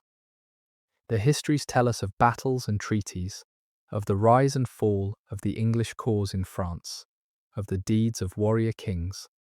But they tell us little of what it was like to live through those years as a woman of the high nobility, to wait at home while the men went to war, to bear and raise the children who would be the next generation of soldiers and brides, to manage the estates and keep the households running while the great events unfolded. That was the world Margaret knew, the world behind the world of the chronicles, and to follow her life is to see the famous age from this other side, the domestic and dynastic underside of the grand public story. It is no less real for being quieter, this woman's view of a heroic age, and it has its own kind of value, reminding us that history was lived not only on the battlefield and in the council chamber, but in the great houses and the birthing rooms and the long years of widowhood, by the women whose part in the story has been so largely forgotten. In her we recover a little of that forgotten history, the history of those who endured and sustained and carried on behind and beneath the famous deeds of the men, and her quiet life throws its own soft light upon the brilliant and terrible century she lived through. It is worth dwelling, too, on the strange double inheritance she left behind her, for from the same body, the same bloodline, came both terrible suffering and ultimate glory. The Beaufort blood that ran in her descendants made them players in the great game of the throne, and that very prominence drew them into the killing, marked them as targets in the murderous politics of the wars. Her grandsons died for the blood she had given them, killed because they stood too near the crown, victims of the very greatness that was her gift to them. And yet that same blood, that same dangerous nearness to the throne, became at last the foundation of a dynasty, when her great-grandson turned the perilous Beaufort inheritance into a claim upon the crown and made it good upon the battlefield. So her legacy was double-edged, a blessing and a curse at once, raising her descendants high and exposing them to the dangers of the height, leading some of them to the scaffold and the battlefield, and one of them, in the end, to the throne. It is a sobering thought that the gift of royal blood could be so deadly and so glorious at once, and that the same inheritance that doomed the grandsons crowned the great-grandson. She, giving her children the blood of kings, gave them both their peril and their promise. And the long working out of that gift, across the bloody century after her death, is the strangest and most dramatic part of the story that flowed from her quiet life. But the wars that had carried her to France would also take her second husband from her, as they took so many. In the spring of 1421, Thomas of Lancaster led an English force against the French and their Scottish allies at a place called Baugé in the county of Anjou, and there he met with disaster. The battle went against the English, and Thomas, fighting in the thick of it, was killed, struck down on the field along with many of his men. It was a heavy blow to the English cause, the death of one of King Henry's chief commanders and his own brother. And it was a heavier blow still to Margaret, who was widowed for the second time, and this time by the violence of war. Her husband's body was recovered and brought home for burial, and Margaret, now twice a widow and not yet 40 years old, faced once more the prospect of a life without a husband, though now with even greater wealth and standing than before. She had been the wife of an earl, and then the wife of a prince. She had borne a family that married into thrones, and now, in her widowhood, she would become a figure of consequence in her own right. A great dowager, managing vast affairs, no longer defined solely by the men she had married, but standing, at last, on her own. The body of her husband was brought back from France for burial, as the bodies of high lords were when they fell in the wars abroad, carried home across the sea to be laid to rest in English ground. For Margaret there followed the grim and familiar business of mourning, the masses for the dead, the ordering of the funeral, the long observances by which the medieval world marked the passing of the mighty. She had done all this before, for her first husband, and now she did it again. The rituals of grief and remembrance that fell to a widow, the prayers for the soul of the departed, the black of mourning, slow settling of the dead man's affairs. As an executrix of his will, she had a part in the disposing of his estate and the carrying out of his last wishes, a responsibility that the law and custom of the age laid upon the widows of high lords. It was a weighty charge, the winding up of a prince's affairs, and it fell to Margaret in the midst of her grief. One more burden to carry in the dark days after Baugé. Yet she carried it, as she carried everything, with the steady competence that marked her whole life, discharging her duties to the dead, even as she took up the long task of living on without him. And when all was done, the funeral held, the masses said, the estate settled, she found herself once more a widow, alone at the head of her affairs, facing the long years ahead with no husband at her side, but with all the strength and the wealth and the wisdom that her remarkable life had given her. The manner of Thomas's death is worth dwelling on, for it was a sharp and a public catastrophe, and it changed the course of the French war. He had grown impatient, by the accounts that survive, eager for glory and resentful that his brother the king had won all the great victories, while he had won none. So when word came that a French and Scottish force was nearby, he rushed out to give battle, without waiting for his archers, the deadly bowmen who were the secret of English success. And he charged with only his mounted men against a stronger enemy. It was rash, and it was fatal, for the English were overwhelmed, and Thomas was killed in the press, along with a number of other lords. The news of the defeat at Baugé sent a shock through England, for it was the first great reverse the English had suffered in those triumphant years, a reminder that fortune in war could turn, and it was a personal blow to the king, who had lost a brother and a trusted commander. For Margaret, it was something more intimate and more devastating. The loss of her second husband, struck down far away in a foreign field. His life thrown away, some would say, in a reckless bid for the glory that had eluded him. She had crossed the sea once to be with him in Normandy. Now he was carried home to her a corpse. And she faced again the cold business of mourning and burial and the management of a widow's affairs. Twice now, the men she married had been taken from her, the one by sickness and the other by the sword, and twice she had to gather herself and go on. There is a particular loneliness in the lot of a woman, widowed not once but twice, and Margaret must have known it. To lose one husband is grief enough. To lose two is to be doubly bereaved, thrown back anew upon one's own resources. Forced once more to take up the heavy work of mourning and recovery. On each occasion she had built a life around a man, made him the centre of her world, borne his children or shared his fortunes. And on each occasion that centre had been torn away, leaving her to reconstruct herself alone. And yet there is no sign that she was broken by these losses, no hint that she collapsed into helpless grief or withdrew from the world in despair. Each time she gathered herself, took up the management of her affairs, and carried on, with the steady resilience that seems to have been the bedrock of her character. Perhaps the very hardness of her age, which dealt out death so freely and so early, bred in those who survived it, a capacity to endure loss that we, who are spared so much, can scarcely imagine. Death was a constant companion in that world, carrying off the young and the strong with terrible suddenness, and those who lived long, as Margaret did, learned to bear repeated bereavement as the price of survival. She had buried husbands and would in time outlive children.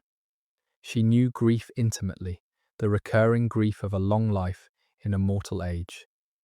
And she met it, so far as we can tell, with courage and with faith, drawing on the deep religion that sustained her and on the inner strength that had carried her through every reversal since the distant days when her own brother and uncle were put to death. It is worth pausing on the sheer span of her years, for to live to 54 in that age was to outlast most of one's contemporaries and to see a whole world change.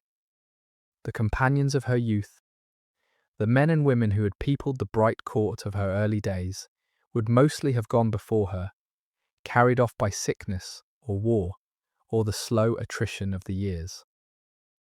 The fashions and the faces of her old age would have been different from those of her girlhood. The great figures of her prime would have passed from the stage. The very kingdom would have altered. The high tide of English fortune in France, ebbing toward the troubles that lay ahead. To live so long was to become a kind of survivor, a relic of an earlier time, carrying within one the memory of a vanished generation. And there is something poignant in the picture of the old dowager in her abbey, the last keeper of so many memories, the rememberer of husbands and kinsmen and companions long dead, of triumphs and griefs that no one else alive recalled. She had outlived her world in a sense, and in her final years she gathered up its memory and turned it toward eternity. Ordering her tomb and her prayers and composing herself for the end, with the quiet dignity that had marked her whole long course. It made a fitting close to a span of such length and such fullness, this serene and well-prepared passing.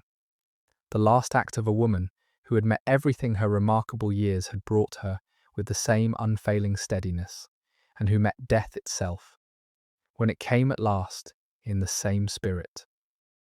There is a kind of completeness to her story, when we stand back and see it whole, a shape that satisfies as the shapes of real lives so rarely do. She began in obscurity, a child of a proud house in a dangerous time, and she ended in honour, a grand dowager laid to rest in the holiest church in the land. Between those 2 points, she rose steadily, by birth and marriage and her own steady competence, from the daughter of an earl to the wife of a prince, from a bartered bride to the mistress of her own broad affairs. She suffered her losses and bore them. She met her dangers and survived them. She discharged her duties and was rewarded with long honour and a peaceful end. And beyond the close of her own story, unknown to her, lay the strange and glorious sequel, the rise of the dynasty her blood would found, so that her quiet medieval life became, in the fullness of time, the root of one of the most famous chapters in her nation's history. Few lives are granted so satisfying an arc, the steady rise, the honoured close, and the unlooked-for glory beyond the grave. And that this arc belonged to a woman so nearly forgotten makes the recovery of her story all the more worth the doing. The wealth that came to her through her 2 marriages was very great, and the managing of it was a serious business that occupied much of her energy in her widowhood. From her first husband, she held a generous dower, the portion of his estates set aside for her support as his widow. From her second, the prince, she had further great possessions and claims. Among the more remarkable of these was her interest in a famous jewelled crown, a treasure of the royal house, which had been handed over as security for the vast sums that foreign princes and English subjects had lent to pay for the wars. To possess such a pledge was to be a creditor of kings, a participant in the high finance that underpinned the war effort, and it placed Margaret among the considerable money powers of the realm. The estates she administered were scattered across many counties, each with its manors and its tenants and its revenues, and the oversight of so large a property required real skill and constant attention. The keeping of accounts, the appointment of officials, the pursuit of debts, and the defence of rights in the courts. That Margaret managed all this competently, as the records suggest she did, tells us that she was no idle dowager, but an active and capable administrator of a large fortune, and the esteem in which she was held found expression in unusual marks of honour, including the naming of a great ship of the royal fleet after her, a distinction that speaks to her standing in the kingdom and the regard in which she was held by the crown and the court. The estates that furnished all this wealth were spread across the length of England, and the managing of them was the central business of Margaret's widowed years. There were manors in many counties, each with its fields and its tenants, its rents and its dues, its courts and its customs, the whole intricate machinery of medieval landholding. To administer such a property was a serious undertaking, requiring a small army of stewards and bailiffs and receivers, men who collected the rents and kept the accounts and enforced the lady's rights, all of them answerable to Margaret and overseen by her. She would have received their reports, scrutinized their accounts, made the decisions that governed the running of her vast inheritance, and defended her interests in the law courts when they were challenged, as the interests of a rich widow frequently were. It was demanding work, and it required real ability, a head for figures and for management, a firm hand with subordinates, a shrewd understanding of the law and of the value of land and the ways of getting the most from an estate. That Margaret discharged it competently, holding her property together and her revenues flowing through nearly 2 decades of widowhood, is itself a testament to her capability, the proof that she was no mere ornament, but a working proprietor of her own affairs. In a world that allowed women few outlets for their abilities, the management of a broad estate was one of the rare arenas in which the capable could show what they were made of. And Margaret showed it, governing her broad lands with the same competence she brought to every other part of her life. The household she kept in her widowed years would itself have been a considerable establishment, a community of servants and officials and attendants gathered about her, ordered and governed by her will. A great dowager did not live alone, but at the centre of a retinue suited to her rank, with her gentlewomen and her chaplains, her stewards and her grooms, her cooks and her clerks. The whole apparatus of a noble household in miniature. She would have kept a chapel and its priests for her daily devotions, a kitchen and its staff for her table, men to manage her business and women to attend her person. And the maintaining of all of this in good order was a part of the daily work of her widowhood. To run such an establishment well required the same gifts of management she brought to her estates, the ability to choose good servants and keep them loyal, to order the expenditure and keep the accounts, to maintain the dignity and the comfort befitting her station. It was a small kingdom of its own, this retinue of a great lady, and Margaret ruled it as a queen rules a court, the still centre, around which all its activity turned. And it travelled with her, as she moved among her residences, this little commonwealth of her people, so that wherever she went, she was attended by her own, surrounded by the familiar faces of those who served her, never alone. Always at the heart of the community that her rank and her wealth sustained. It was the way a great lady lived, and she lived it through all the decades of her widowhood. The mistress of her own small world, in the quiet of those years, one imagines, there was time at last for reflection, for the looking back over a long and eventful life that comes to those who outlive the storms of their youth. She had seen so much by then, had lived through the reigns of kings and the rise and fall of fortunes, had loved and buried 2 husbands, had born and raised and married off her children, had stood at the summit of a conquering nation and felt the first chill of its decline. All of that lay behind her now, in the calm of her widowhood, and she had leisure to remember it, the bright court of her youth, the dashing earl she had first married, the prince who had raised her so high, the daughter who had gone north to be a queen. The faces of the dead must have crowded her recollection in those quiet years, the husbands and the kinsmen and the companions of her prime. So many of them gone before her into the dark. It is the lot of those who outlive their time to become, in the end, the keepers of a vanished world, the last rememberers of people and scenes that no one else recalls. And she, in her long widowhood, would have carried within her the memory of a whole age that was passing away.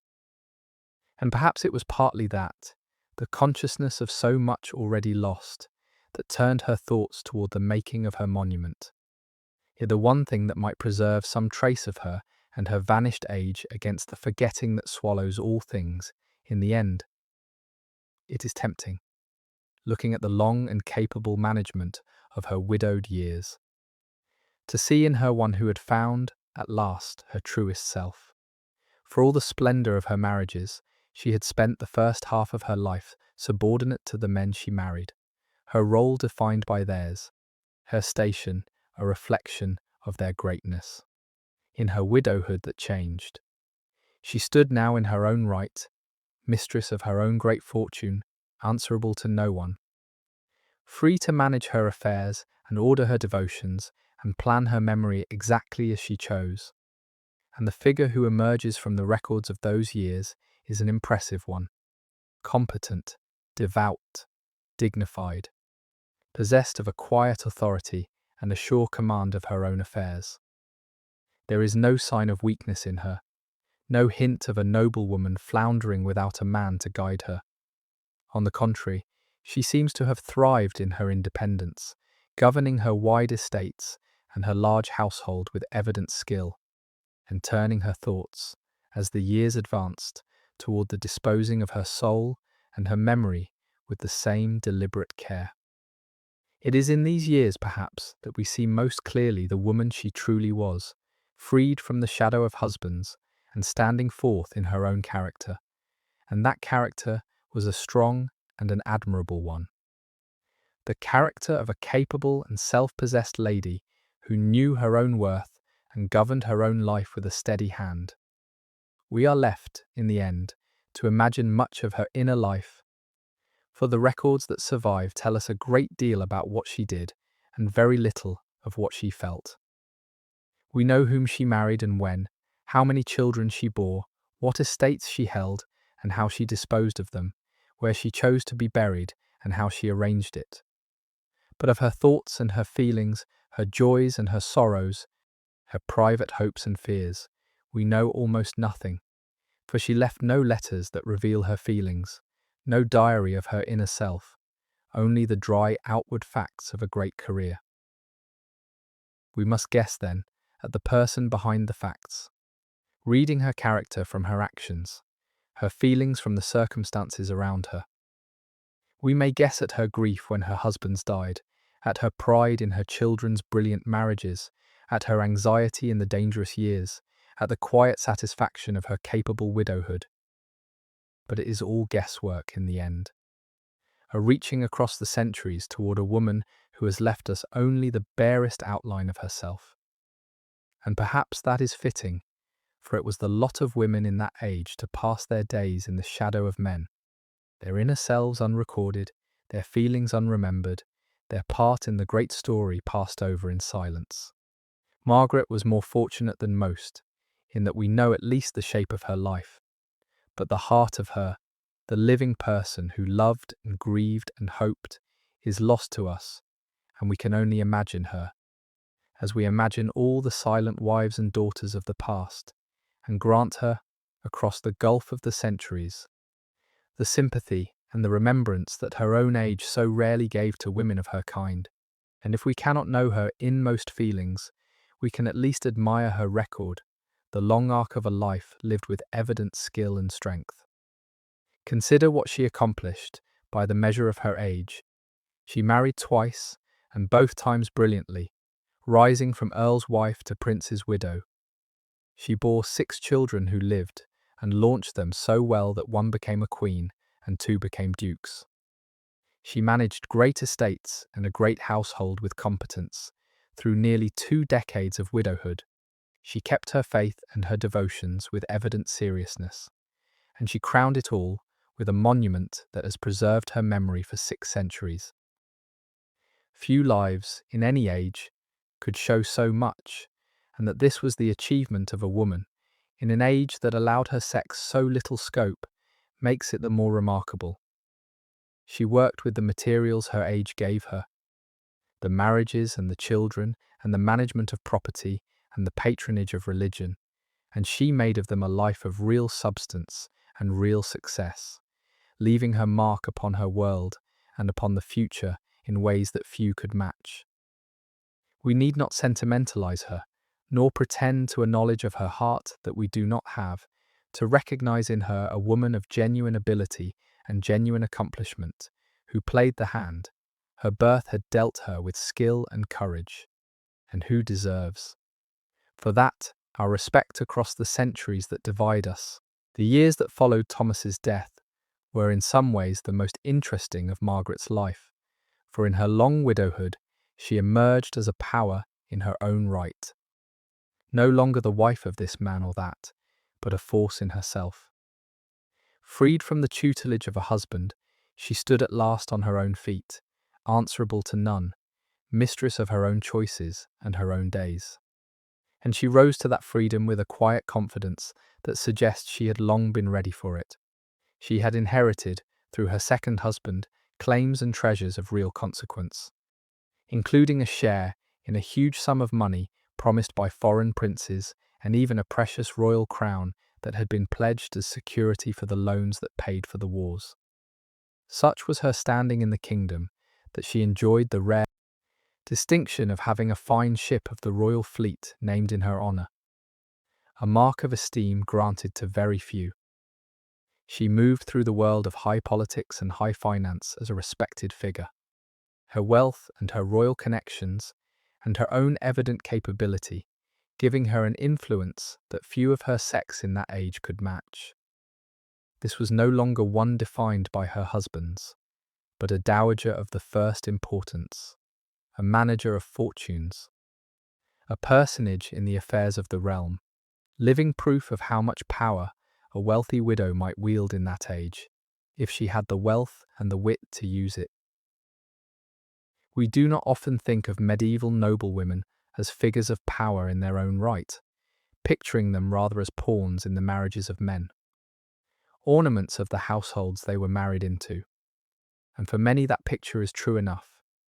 But the great widows were a different matter, for a widow of rank and means occupied a position almost unique among the women of her age. She was free, in a way that neither a maiden nor a wife could be, mistress of her own property, answerable to no husband, able to manage her affairs and dispose of her property very much as she chose.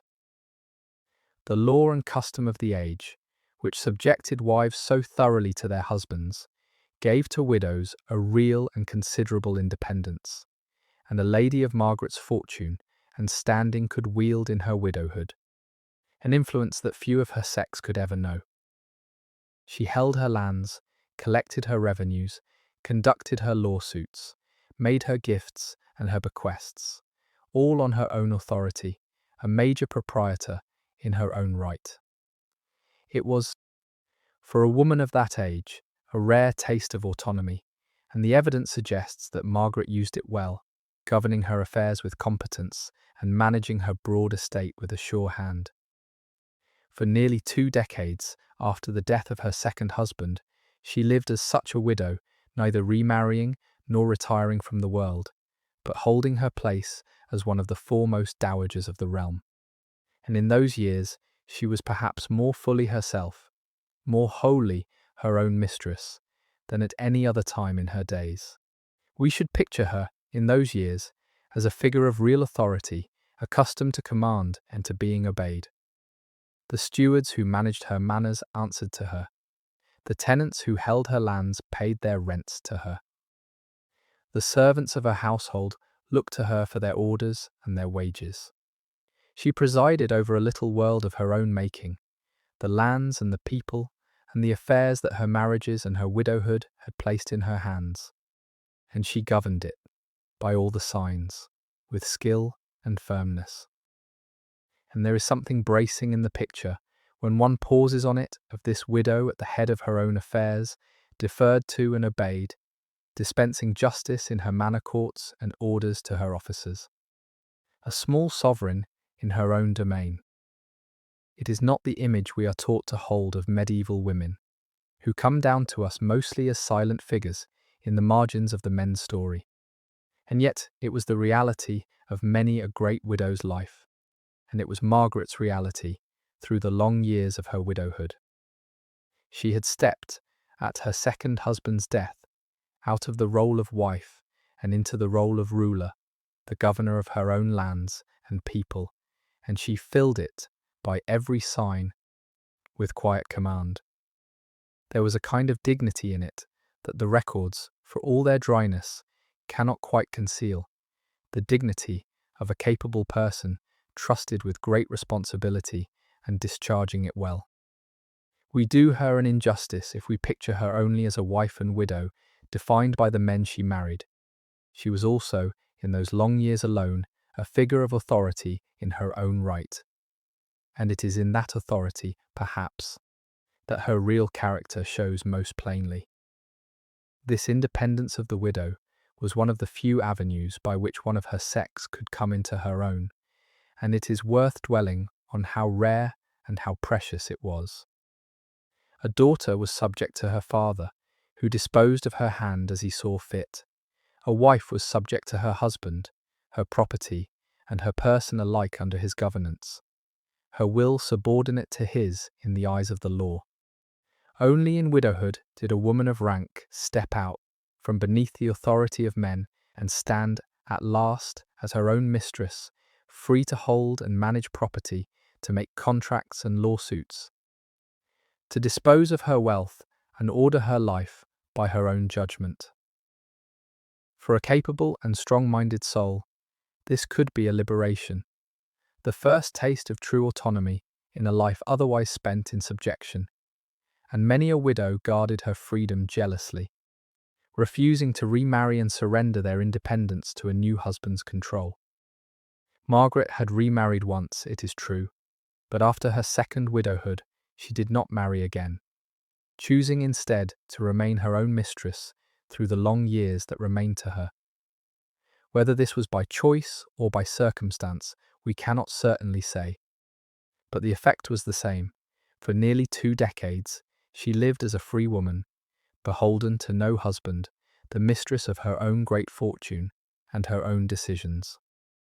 It was a freedom that few of her sex ever knew, and Margaret seems to have used it wisely and well, managing her affairs, ordering her devotions, and preparing, in her own time and her own way, for the end that comes to all. Alongside this worldly power, there ran in Margaret a deep vein of piety, as there did in many noble ladies of her time, and as the years advanced, she turned increasingly toward religion and good works. She formed close ties with the monastic communities of the day, becoming a patron and benefactor of abbeys and convents, and she was particularly associated with one famous abbey, to which she gave her support and her devotion. She commissioned religious books for her own use, including a life of one of the great saints, made for her by a monk of a well-known abbey, a sign of the seriousness with which she pursued her faith. This turning toward religion in her later years was not unusual for a woman of her rank and her era. The church offered to a wealthy widow both a worthy occupation for her wealth and energy and a road toward the salvation that the medieval mind held always in view.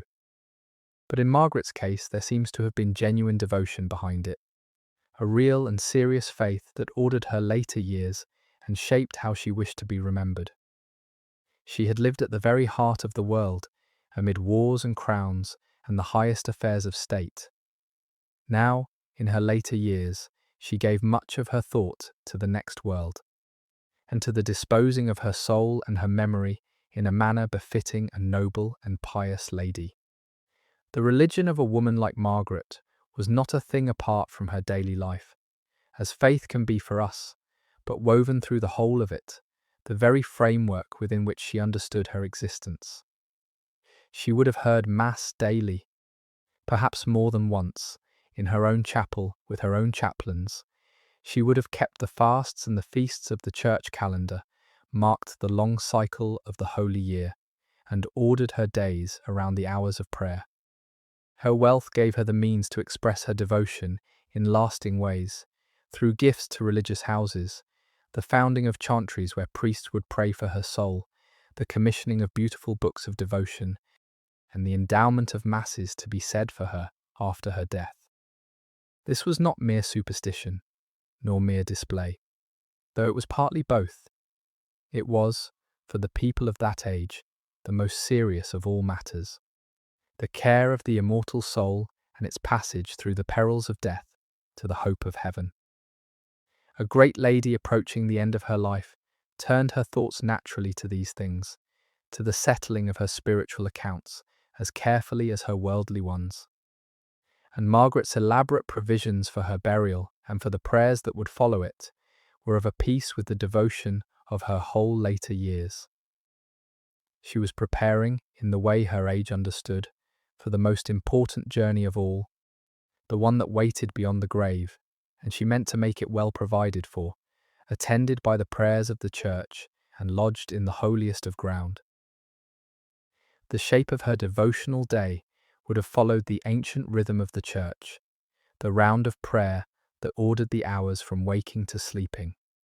She would have begun the day with prayers, heard Mass in her chapel, perhaps more than once as the day went on, and marked the canonical hours with their appointed devotions, the slow turning of the spiritual day from dawn to dusk. She would have owned books of hours and other devotional works beautifully made, from which she read her prayers, and she would have kept the long calendar of the church year, the fasts and the feasts, the seasons of penance and the seasons of celebration, that gave shape and meaning to the passing months. Her religion was not a thing reserved for Sundays, but woven through every day, a constant presence and a constant comfort, the framework within which she understood her place and her station in the divine scheme. And as she aged, this devotional habit would have deepened and intensified, the prayers becoming more earnest, the thoughts of mortality and judgment and the world to come pressing closer as the years advanced. It was the natural movement of a pious soul toward its end, the gradual turning away from the world and toward eternity. And in Margaret, it found expression in her growing devotion, her retreat to the abbey, her careful preparations for death and burial. She made her peace, in those last years, with the God she had served all her days, and prepared herself, with the seriousness that marked all she did, for the meeting with her Maker that she believed awaited her beyond the grave. The faith that sustained her was the faith of her whole age, a vivid and a serious thing, in which the realm unseen was as real as the world of sense, and the fate of the soul after death the most pressing of all concerns. To the people of that era, the soul's journey through the perils of judgment toward the hope of heaven was no abstraction, but the central drama of existence. And the rituals of the church, the masses and the prayers and the endowments, were the means by which the living sought to ease that journey for themselves and for their dead. What strikes the modern mind looking back is how utterly the unseen was taken for granted, how little doubt there seems to have been about the reality of heaven and hell and the soul's passage between them. It was not a matter of opinion or of private conviction, but the shared certainty of a whole civilization, as solid and unquestioned as the ground underfoot, the frame within which all life was lived and all death was met. To live in such a world was to feel oneself always under the eye of eternity, always on a journey whose true destination lay beyond the grave, and to order one's life accordingly, with an eye always to the reckoning that was to come.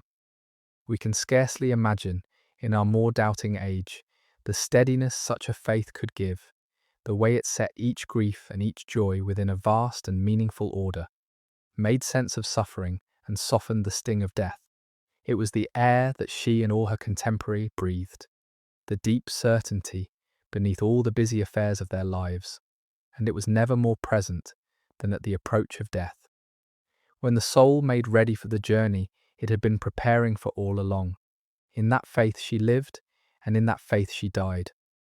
And her tomb and all her pious provision were the outward signs of an inward certainty that shaped her whole existence. Her patronage of religion took many forms beyond the planning of her tomb, for a great lady of her wealth and piety was expected to be a benefactor of the church, and she fulfilled that role with evident seriousness. She gave to religious houses, supported communities of monks and nuns, and formed a particular attachment to the devout Reformed orders that sought to restore a stricter observance to the religious life. One abbey in particular enjoyed her favour, and it was for a member of that house that a book was made at her request, a life of one of the great fathers of the Church, copied and perhaps illuminated for her own devotional use.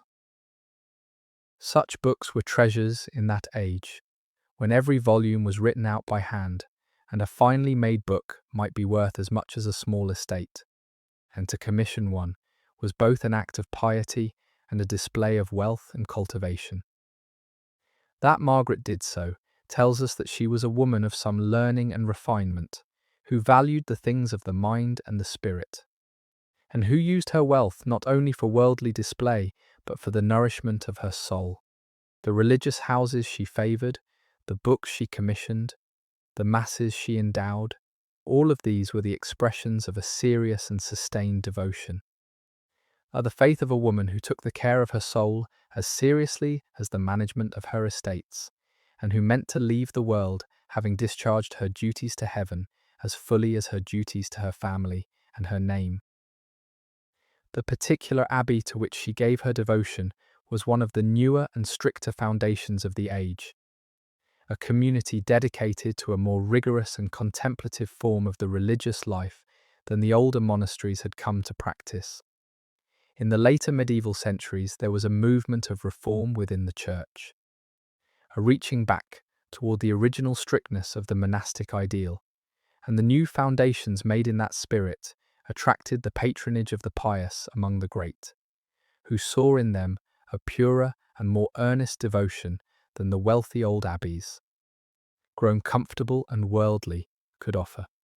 That she attached herself to such a community tells us something about the seriousness of her faith, her preference for the austere and the earnest over the merely conventional, her desire to support a religion that was truly lived rather than merely performed. She gave to this abbey, supported its work, and chose it as a particular object of her devotion, and the book she commissioned, The Life of the Great Saint, was made by one of its members for her use.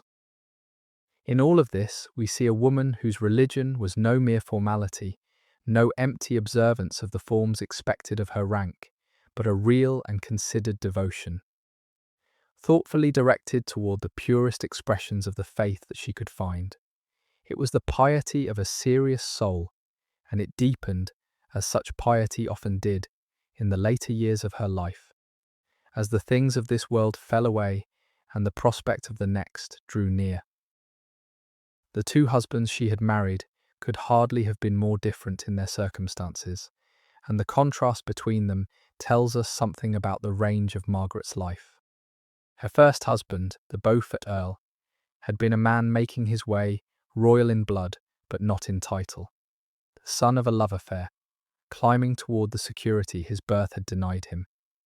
He was a man of energy and ambition, building a place for himself and his family in a world that did not quite know where to put the legitimized children of a duke. Her later husband, the prince, had been born at the very summit, a king's son with nothing to prove. Secure in his royalty from the cradle, a man who commanded armies and stood close to the throne itself. The one had to earn his greatness, the other was born to it. And Margaret, in passing from the one to the other, traced a path that few could travel, rising from the wife of an ambitious half-royal earl to the wife of a true-born prince of the blood. Yet for all the difference in their stations, both men were of the house of Lancaster, both were bound to the ruling dynasty, and in marrying them Margaret tied herself ever more closely to the family that held the throne. Her two marriages were, in a sense, two chapters of a single story, the story of her steady ascent toward the centre of royal power, an ascent that carried her, by its end, into the innermost circle of the crown. Of the character of her second husband, we should say a little more, for the man himself, and not merely his royal rank, shaped the years of their marriage and the manner of its ending. Thomas was a soldier above all, brave and headstrong and hungry for renown, a man who lived for the clash of arms and the winning of glory in the field. It was that very hunger that brought him, in the end, to his ruin. He had chafed, by some accounts, in the shadow of his famous brother, longing to win victories of his own to match the great triumphs of the king, and that longing drove him to the rash assault that cost him his life. To be married to such a man, a royal prince and a famous soldier, placed her at the very heart of the war effort and the royal family alike. And though the marriage was childless, it bound her to the dynasty by the closest of ties. She was, as Duchess of Clarence, sister-in-law to the King of England, aunt by marriage to the heirs of the throne, a princess of the blood in all but the strictest sense. It was the loftiest station she would reach, and she held it with the dignity her birth and her long experience had given her, a noble woman at the very summit of the kingdom, until the spear that struck down her husband at Baugé cast her down once more into widowhood. One curious feature of her second marriage deserves a moment of thought, for it made Thomas of Lancaster the stepfather of children, who were also, by blood, his own kin. Her 6 children were Beauforts, the grandchildren of John of Gaunt, and Thomas of Lancaster was Gaunt's grandson too, the son of Gaunt's son, the king. So when Margaret brought her offspring into her second marriage, she brought them into the household of a man who was their cousin, and who became, by the marriage, their stepfather as well. It was the kind of doubling of family ties that the intermarriage of the noble houses produced, a tangle of cousinship and step relation that bound the high nobility together in knots of bewildering complexity. For the young ones, it can have been no great hardship, for their stepfather was a powerful prince who could advance their fortunes, and the bond of blood between them would have eased the new relation. For Thomas, childless himself in this marriage, the 6 young Beauforts were a ready-made family, his wards and stepchildren and cousins all at once, and he seems to have done his duty by them. This soldier prince who took on the raising of another man's brood in the intervals of his wars. It is a small window into the workings of a noble medieval family, this blending of households and bloodlines. And it shows us, Margaret at the centre of it, the link that joined her children to the royal house, not once but twice over, through their Beaufort blood and through her marriage to their princely cousin. In her final years, Margaret withdrew from the bustle of affairs to live in the quiet of a venerable monastery, the Abbey of Bermondsey, on the south bank of the River Thames near London. It was a common choice for a wealthy widow of her kind to retire to the calm and the holiness of a monastic setting, there to spend her last years in comfort and devotion, attended by her own servants, but surrounded by the rhythms of monastic prayer. And there, in that quiet riverside abbey, Margaret Holland died at the very end of the year 1439, having lived some 54 years, a long span by the standards of her age. She had seen kings rise and fall, had buried 2 husbands, had launched a Queen of Scots and 2 Dukes of Somerset into the world, and had outlived very nearly all of the leading figures among whom her life had been spent. She died full of years and full of honour, a noble lady to the last, and she was mourned as befitted a woman of her exalted station and her many connections. But the most remarkable thing about her death was not the dying itself, but the elaborate and deeply considered arrangement she had made for what should come after it, an arrangement that reveals, more than anything else in her story, how she thought of her own life and the 2 great marriages that had defined it. The choice of Bermondsey for her final years was itself characteristic of her, and of the customs of her age. For the abbey there had long been a favoured retreat for noble widows and dowagers who wished to end their days in dignity and devotion. To retire to such a house was not to become a nun, but to take up residence as an honoured guest within the precincts of the monastery. keeping one's own household and servants and comforts, while sharing in the peace and the holiness of the cloister. It offered a noblewoman a fitting close to a full life, a place of calm after a stormy career, where she might attend the daily round of prayer, prepare her soul for death, and order her worldly and spiritual affairs in tranquillity. For Margaret, who had lived so long at the very centre of momentous events, who had buried 2 husbands and seen kingdoms rise and fall, such a retreat must have offered a welcome peace, a chance to lay down the cares of the world and turn her thoughts toward eternity. There, amid the chanting of the monks and the slow rhythm of the holy hours, she spent her last years, an old woman, now by the standards of her age, full of memories of a vanished age. The court of King Richard and the wars of King Henry and the 2 husbands she had loved and buried, and there at the turning of the year, as the old year died and a new one struggled toward the light, Margaret Holland came to the end of her road and passed quietly out of the age she had adorned for so long. She died, as it happened, at one of those moments of transition that the medieval mind found full of meaning in the last days of the old year, as the darkest part of winter held the land and the turning of the calendar approached. There is something fitting in that timing, for her death came at the close of things, the end of a year, and for her, the end of a long life that had spanned one of the most eventful half-centuries in English history. She had come into life under one king and left it under another 2 generations on, having lived through the fall of one royal line and the rise and the first faltering of the next. The England she left in that winter of her death was already different from the bright realm of her youth. The glories of the French war were fading, the long English triumph beginning to unravel, and the seeds of the terrible civil wars that would consume her descendants were already being sown. She did not live to see the worst of what was coming, the slaughter that would devour her sons and grandsons and very nearly extinguish her line.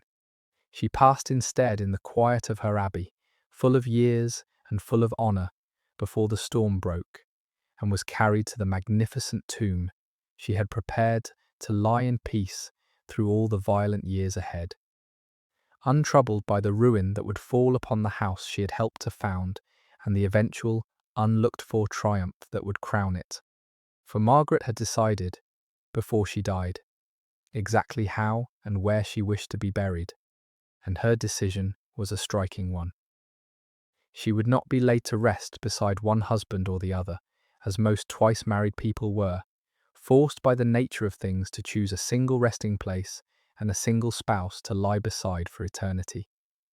Instead, Margaret arranged that she should be buried between both her husbands, with John Beaufort to one hand and Thomas of Lancaster to the other, the 3 of them resting together in a single magnificent tomb. To bring this about, she commissioned a splendid monument, a carved tomb of alabaster, to be placed in a chapel of Canterbury Cathedral, the most sacred and prestigious church in all of England, the shrine of the martyr Thomas Becket. And she arranged for the rebuilding of the chapel itself to house this grand triple tomb, so that the whole became a kind of family mausoleum, a monument to her and to the 2 great houses she had married into. So elaborate and so unusual was this arrangement that it required royal authority to carry it out, and after her death, the king himself, Henry VI, gave the command that the bodies of her 2 husbands should be moved and reburied according to her wishes, so that all 3 could lie together as she had directed. When the work was done, the tomb showed Margaret carved in alabaster lying in the centre, with the effigy of John Beaufort at one hand and that of Thomas of Lancaster at the other, the twice-widowed Duchess resting for all eternity between the 2 men she had married. It is a remarkable monument, and it survives to this day in Canterbury, where visitors may still see the 3 figures lying side by side, as she arranged that they should lie nearly 6 centuries ago. There is something deeply moving in the image, and something that tells us much about how she saw her own life. She did not choose between her husbands, did not rank one above the other, but claimed them both. The Earl, who was her first love, and the father of her children, and the Prince, who raised her into the royal family. Both had been hers, both had shaped her course, and she would lie between them both, the centre of her own monument, flanked by the two great marriages that had defined her. It was the final act of a woman who had spent her life at the heart of great events, a last assertion of who she was and what her years had meant, carved in stone to endure long after all who had known her were themselves dust. It is worth considering what an unusual thing she had done, for triple tombs of this kind were rare. And the impulse behind this one tells us something about Margaret that the bare facts of her marriages do not. A woman twice widowed faced, in a sense, a quiet dilemma about her own memory. With which husband should she lie? To which marriage should she belong in death? Most made the conventional choice, lying with one or the other, usually the first or the more important. Margaret refused the choice. She would not be remembered as the widow of this man or that, would not let either marriage claim her wholly, but insisted on holding both, on lying in the centre of her own monument with a husband to either hand. There is a kind of serene self-possession in that, a refusal to be defined by either of the men she had married, an insistence on her own centrality to her own story. It is as though she were saying, across the centuries, that she was not merely the wife of the Earl of Somerset, nor merely the wife of the Duke of Clarence, but Margaret Holland, a person in her own right, who had married both of these men and outlived both and would lie between them as their equal and their link. For her tomb does not merely commemorate two marriages, it makes her the centre of them, the figure around whom the whole composition turns. In an age that defined women so thoroughly by their husbands, there is something quietly remarkable in this woman, who arranged, in death, to be flanked by hers, rather than subordinated to either, the still point between two great lords, claiming her own place at the heart of her own memorial. There is a tenderness in the arrangement, too, that we should not overlook, beneath all the assertion of dignity and rank. For in choosing to lie between both her husbands, Margaret was, in a sense, refusing to let death part her finally from either of the men she had loved. She would keep them both beside her through the long centuries, the companion of her youth and the companion of her later years, neither forsaken, neither preferred, both held close in the stillness of the tomb. It is possible to read the monument as a cold statement of status, and it is that. But it is also, surely, the gesture of a woman who had loved and been loved, who had shared her life with two good men, and could not, at the end, choose between them. She had buried them both, mourned them both, outlived them both by many years, and in death she gathered them back to her, arranging that the three of them should rest together through all the ages to come. Whatever the politics of the gesture, whatever the assertion of her own importance, there is human feeling in it too, the longing of a heart that had loved twice and would not be parted, in death, from either of those it had loved. And so they lie, the three of them, as she arranged in the great church at Canterbury, the lady and her two lords, together in the silence, as they have lain for nearly 600 years. The cathedral she chose for this monument was no ordinary church, but the greatest and holiest in all of England, the Cathedral of Canterbury, the seat of the chief bishop of the land and the shrine of its most famous saint. To be buried there was an honour reserved for the very greatest, for kings and archbishops and the highest of the nobility, and that Margaret secured a resting place there, and not merely that, but a whole chapel rebuilt to house her grand tomb, speaks volumes about her wealth and her standing and her determination. The shrine of the martyred archbishop drew pilgrims from across Christendom, who came in their thousands to seek the saint's intercession and to lie near so holy a place was thought to bring the soul real benefit in the perils of the afterlife.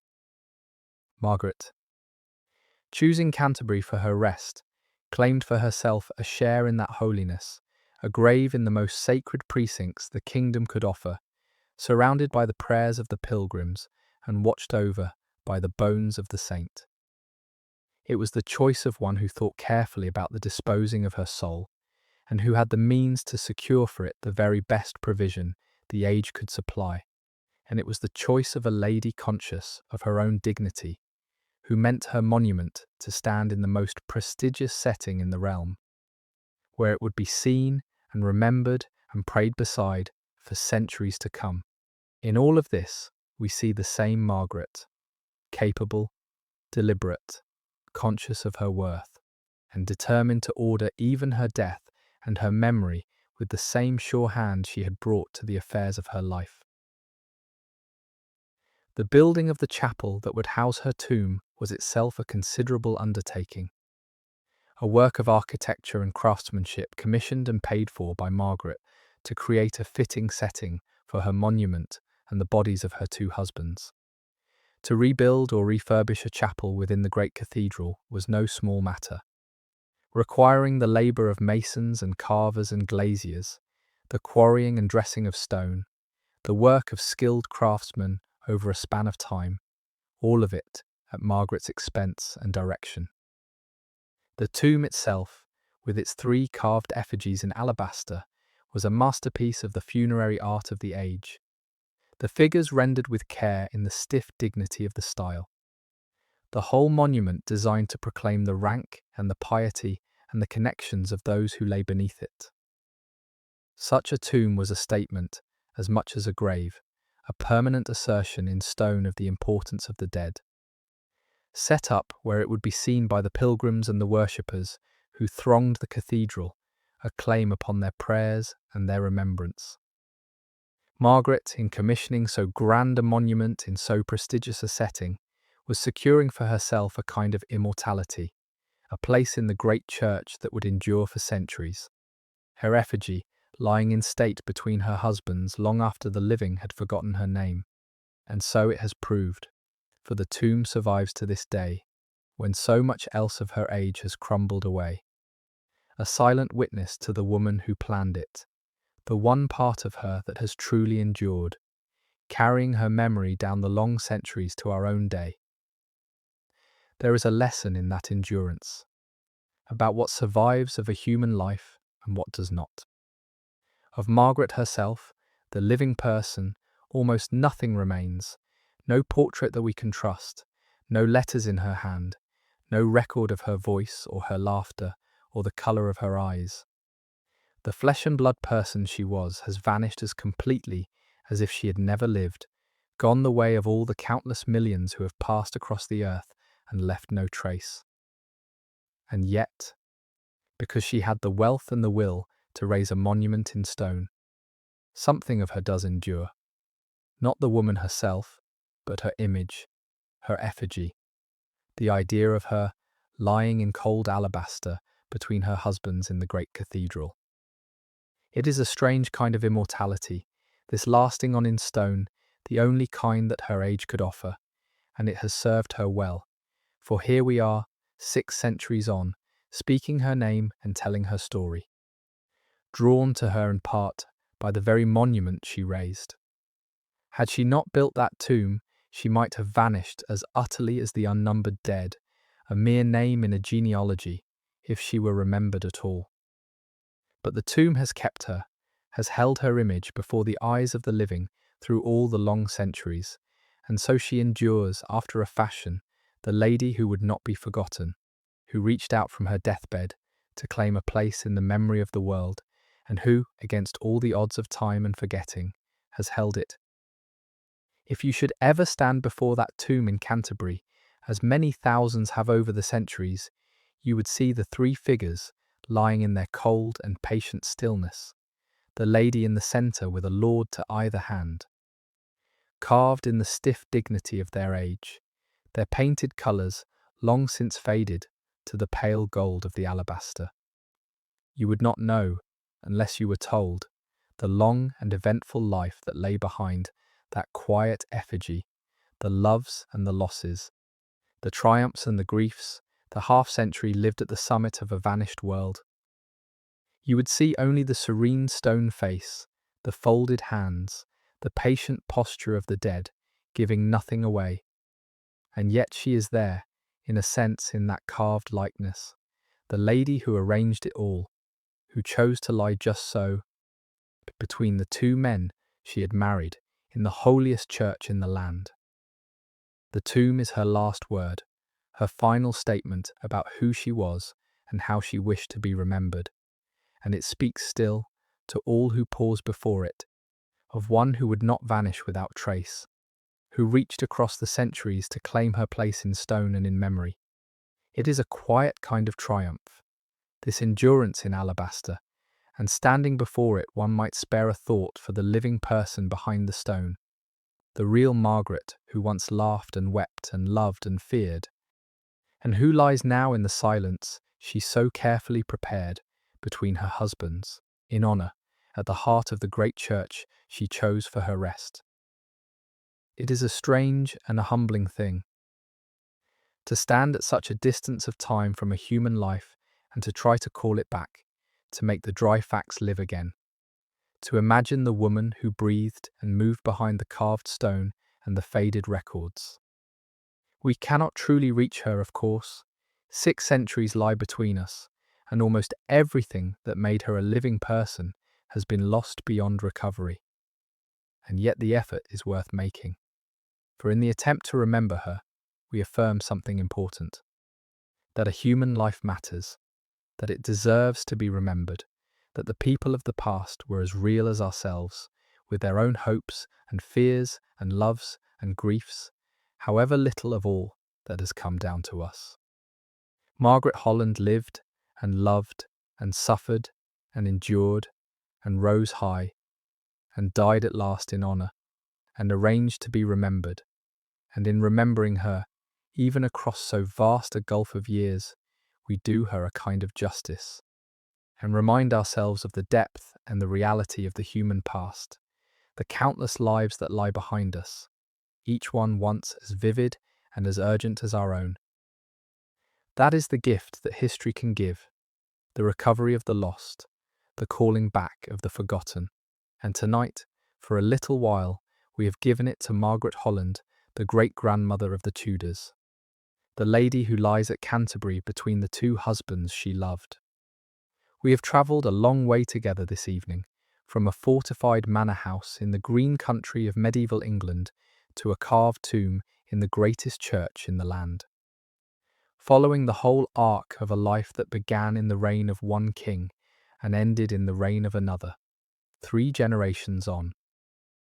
We have seen a girl of the proud Holland blood grow into a leading lady of the Lancastrian court, marry an ambitious earl, and then a royal prince, bear a family that married into thrones, weather the storms of a violent age, and emerge at last as a dowager of wealth and consequence, the mistress of her own affairs. We have watched her bury 2 husbands, and outlive very nearly all her world, and arrange with the same care she brought to everything, the monument that would hold her memory through the centuries. And we have seen how, from her quiet medieval life, there flowed in the fullness of time a line of kings, the famous Tudor dynasty, so that this half-forgotten dowager became the distant root of one of the great royal houses of history. It has been a story of high fortune and hard loss, of love and grief and endurance, of one who lived at the very summit of her world and met all that befell her with a steady courage. And now, as the evening draws to its close, it is time to let her rest and to turn ourselves toward the sleep that waits for us, as surely as it came, in the end, for her. How, then, should we think of Margaret Holland? A woman who dwelt so near the centre of power for so many years and yet is so faintly remembered today. She was, in the way of noble women of her age, defined in large part by the men she married and the children she bore, and by those measures she was extraordinarily successful. Wedding first a grandson of a king, and then the son of a king, and mothering a brood that married into the throne of Scotland and would, in time, produce the throne of England. But she was more than a wife and a mother, more than a vessel for the transmission of royal blood. In her long widowhood, she showed herself a capable and powerful figure in her own right, a manager of vast wealth, a patron of religion, a woman of consequence in the affairs of the realm. And in the proud monument she left behind, she showed a clear and confident sense of her own importance, a determination to be remembered as she wished to be remembered. Lying in honour between her two husbands in the holiest church in England.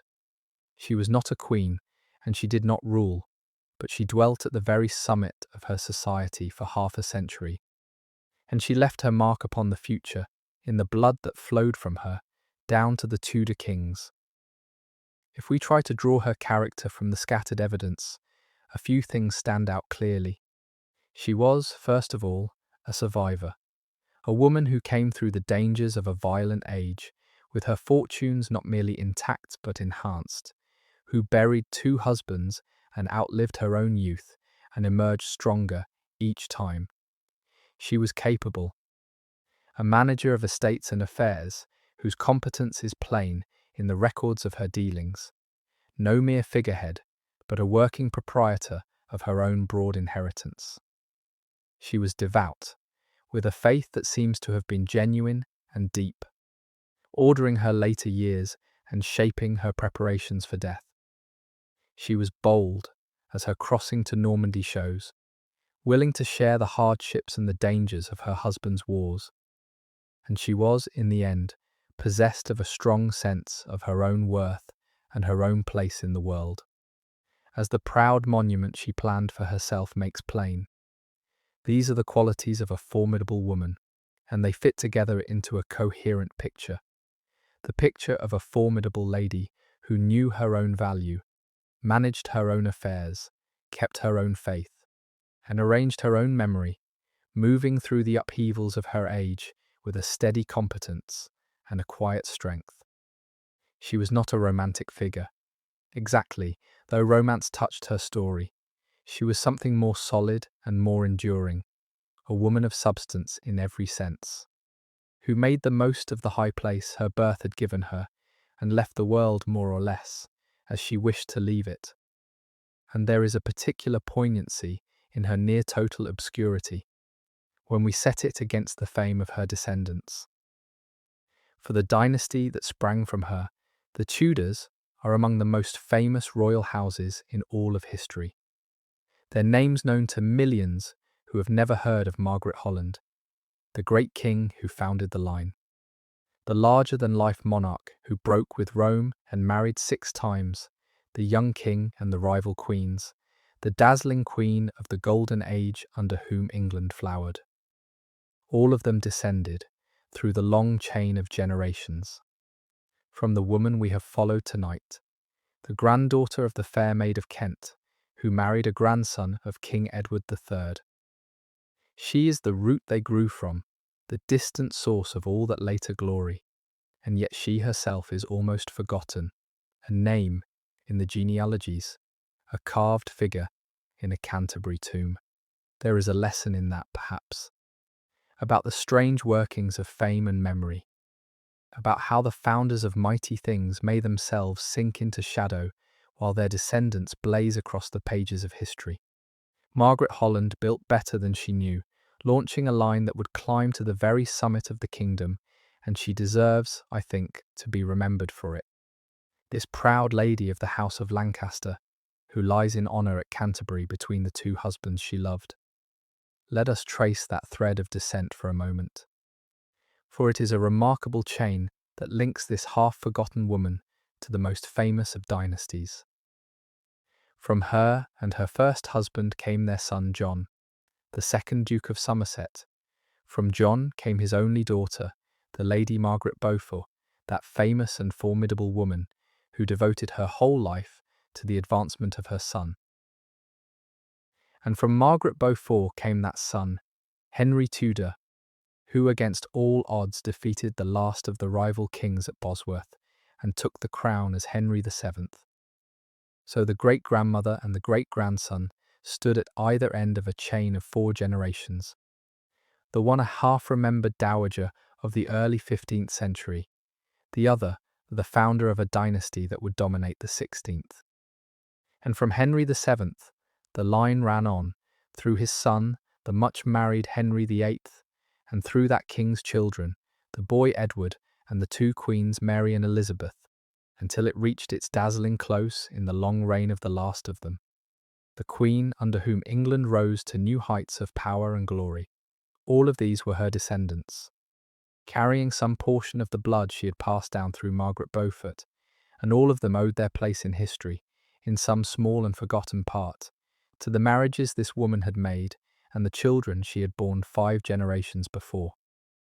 It is a humbling thought, the long reach of a single life into a future it could never see, and it lends to Margaret's quiet story a significance far beyond anything she could have imagined as she ordered her tomb at Canterbury.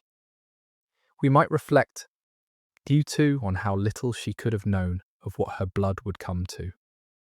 As she lay dying in her abbey at Bermondsey, the Tudor dynasty was not even a possibility on the horizon. Her granddaughter Margaret Beaufort was not yet born. The wars that would clear the path to the throne had not yet begun. And the notion that her own descendants would one day rule England would have seemed a wild fantasy. The future is hidden from us all, but rarely is the gap between what a person knew and what their life would mean so vast as in Margaret's case. She died an honoured dowager, the widow of 2 great lords, the mother of a respectable brood, with no inkling that 4 generations on, her blood would sit upon the throne, and found one of the most celebrated royal houses the world has known. There is something both humbling and moving in that, a reminder of how the consequences of a life ripple outward far beyond the horizon of the person who lives it, into a future they cannot see and would scarcely believe. Margaret built, in her marriages and her children, more than she could ever know, laying all unknowing the foundations of a royal house that would not arise until she was 3 generations in her grave. And perhaps that is the truest measure of any life. Not what it knows of itself, but what it sets in motion, the long unfolding of its consequences down the generations, the seeds it plants in a soil it will never see flower.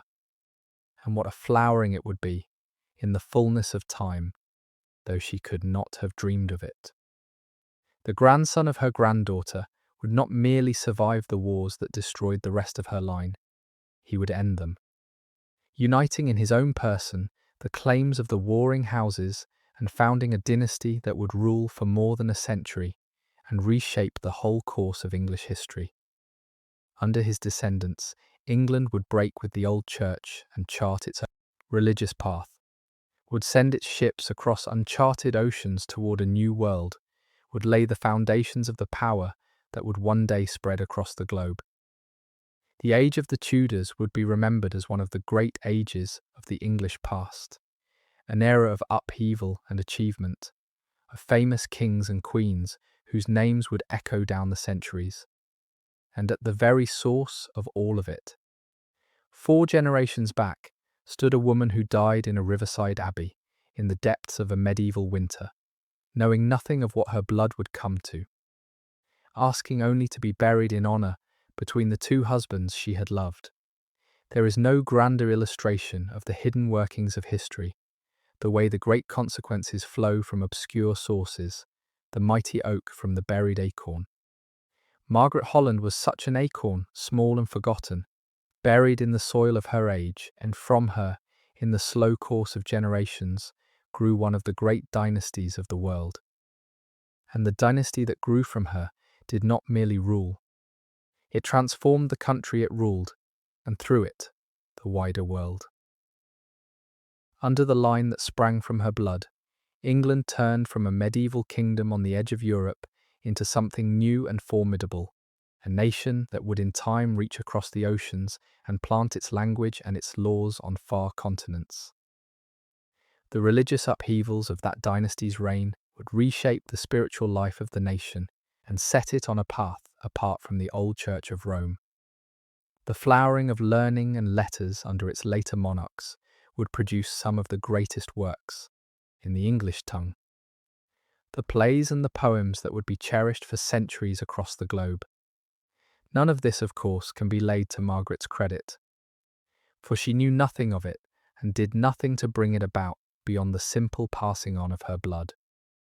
The achievements were her descendants' own, the work of generations she would never meet in an age she could not have imagined.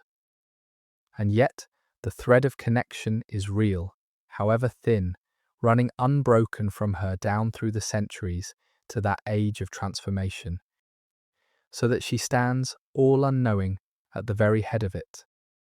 There is a humility owed to history in that thought, a recognition that the mightiest consequences may flow from the most ordinary acts, that a marriage made and children born in one obscure century may bear fruit beyond all reckoning in another.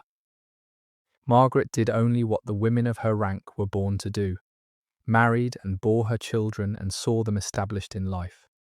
But in the doing of that ordinary duty she set in motion, all unawares, a train of consequence that would run on long after her, gathering force through the generations until it broke upon the world in the great age that bore her distant descendants' name. There is, too, a broader truth in her story, about the countless others like her, whose names have faded from the histories.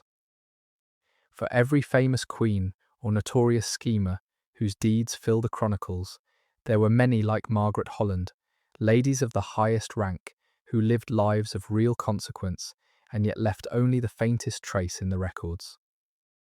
Remembered, if at all, as wives and mothers, as links in the chains of descent that the genealogists trace. The chroniclers of her age, who were men, wrote mostly of the doings of men, of battles and parliaments and the quarrels of kings, and their wives and daughters moved through those pages as shadows, named at their marriages and their deaths, and rarely in between. So a woman like Margaret, who was not a queen, who did not rule or rebel or scandalize, slips through the net of history almost unnoticed, for all that she stood at the centre of great events for 50 years.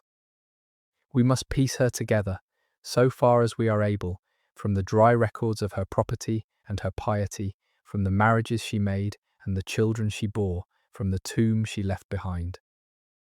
It is a partial portrait, full of gaps, and much of what she felt and thought and suffered is lost beyond recovery.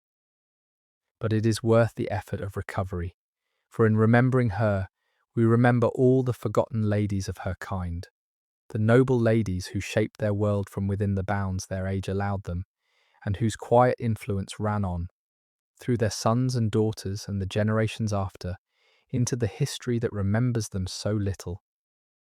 And perhaps that is part of why her story is worth the telling, not in spite of her obscurity, but almost because of it.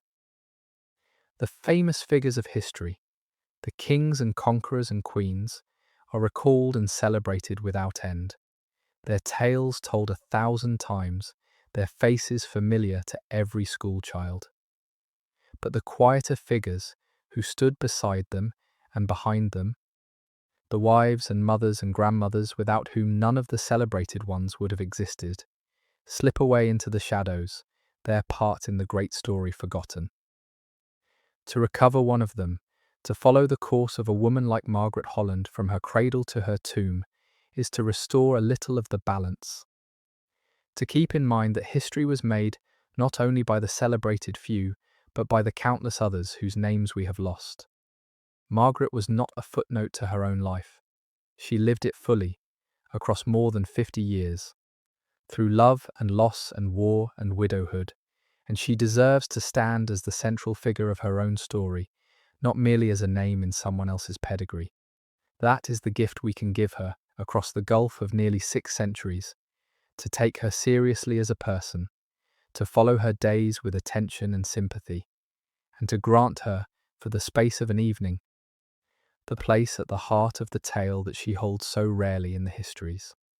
She was a real woman who lived and loved and suffered and endured, and she is worth remembering for her own sake. and not only for the celebrated dynasty that sprang, long after her death, from the blood she carried. Among the great ladies of her century, hers is a story neither the grandest nor the most tragic, but in its very ordinariness, by the measure of her class, it is the more representative, the more revealing of what such a station could be. She was not a queen who ruled, like the great queens whose deeds fill the histories. She was not a martyr, or a rebel, or a scandal, whose dramatic fate drew the eyes of the chroniclers. She was something more typical, and therefore more illuminating. A high-born lady who passed a long and successful career within the bounds her age and her sex allowed, marrying as she was bidden, bearing her children, burying her husbands, managing her affairs, and ordering her devotions and her memory with care. In following her, we traced not just one figure, but a whole class of them, the great ladies of the late medieval nobility, whose careers followed patterns much like hers, and who have, like her, largely faded from memory. She stands for them all, the unnumbered high-born ladies who shaped their world from within, whose influence ran through their marriages and their children and their patronage, and whose names the histories have mostly let fall. To remember Margaret is, in a sense, to remember them, to grant to one representative of that forgotten multitude the attention and the sympathy that all of them deserved, and so to restore, in one small instance, a little of what time has taken away. Before we leave her, let us hold her for a moment in the mind's eye, not as the carved and silent figure of her tomb, but as the living woman she once was. Picture her in the bright morning of her life, a girl of the proud Holland blood, dancing at the court of King Richard, her whole brilliant future before her.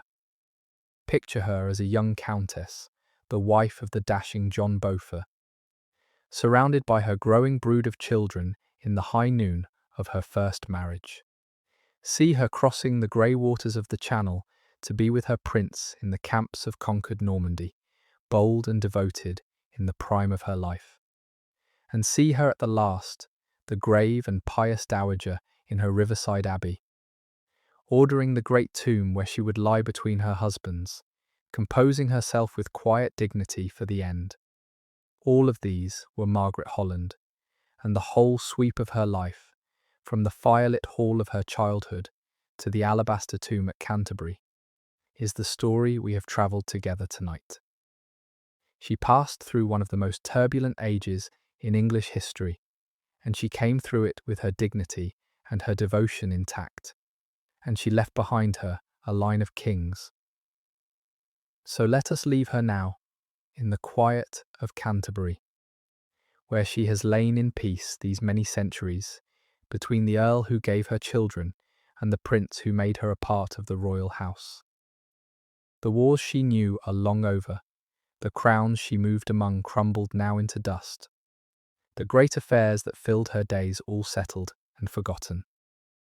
There is nothing left now to trouble her rest, no husband to bury, no estate to manage, no tomb still to plan, for all of that is done, and she lies at last where she wished to lie, in honour and in peace, in the holiest church in England. Let her sleep there undisturbed, the great-grandmother of the Tudors, the granddaughter of the Fair Maid of Kent, the woman who lived at the heart of the world and chose, at the end, to rest between the two men she had loved. Should these slow wanderings among the lives of people who once lived and loved and passed from the world so long ago be something you would wish to return to in time, you are most welcome to subscribe, softly and without the least urging. And another such hushed evening will come to you when its time arrives. That, though, can wait for the daylight. For now, the night has grown deep, and there is nothing further to be done but to release the day and let sleep gather you in. It has been a still and gentle joy to pass these shadowed hours at your side.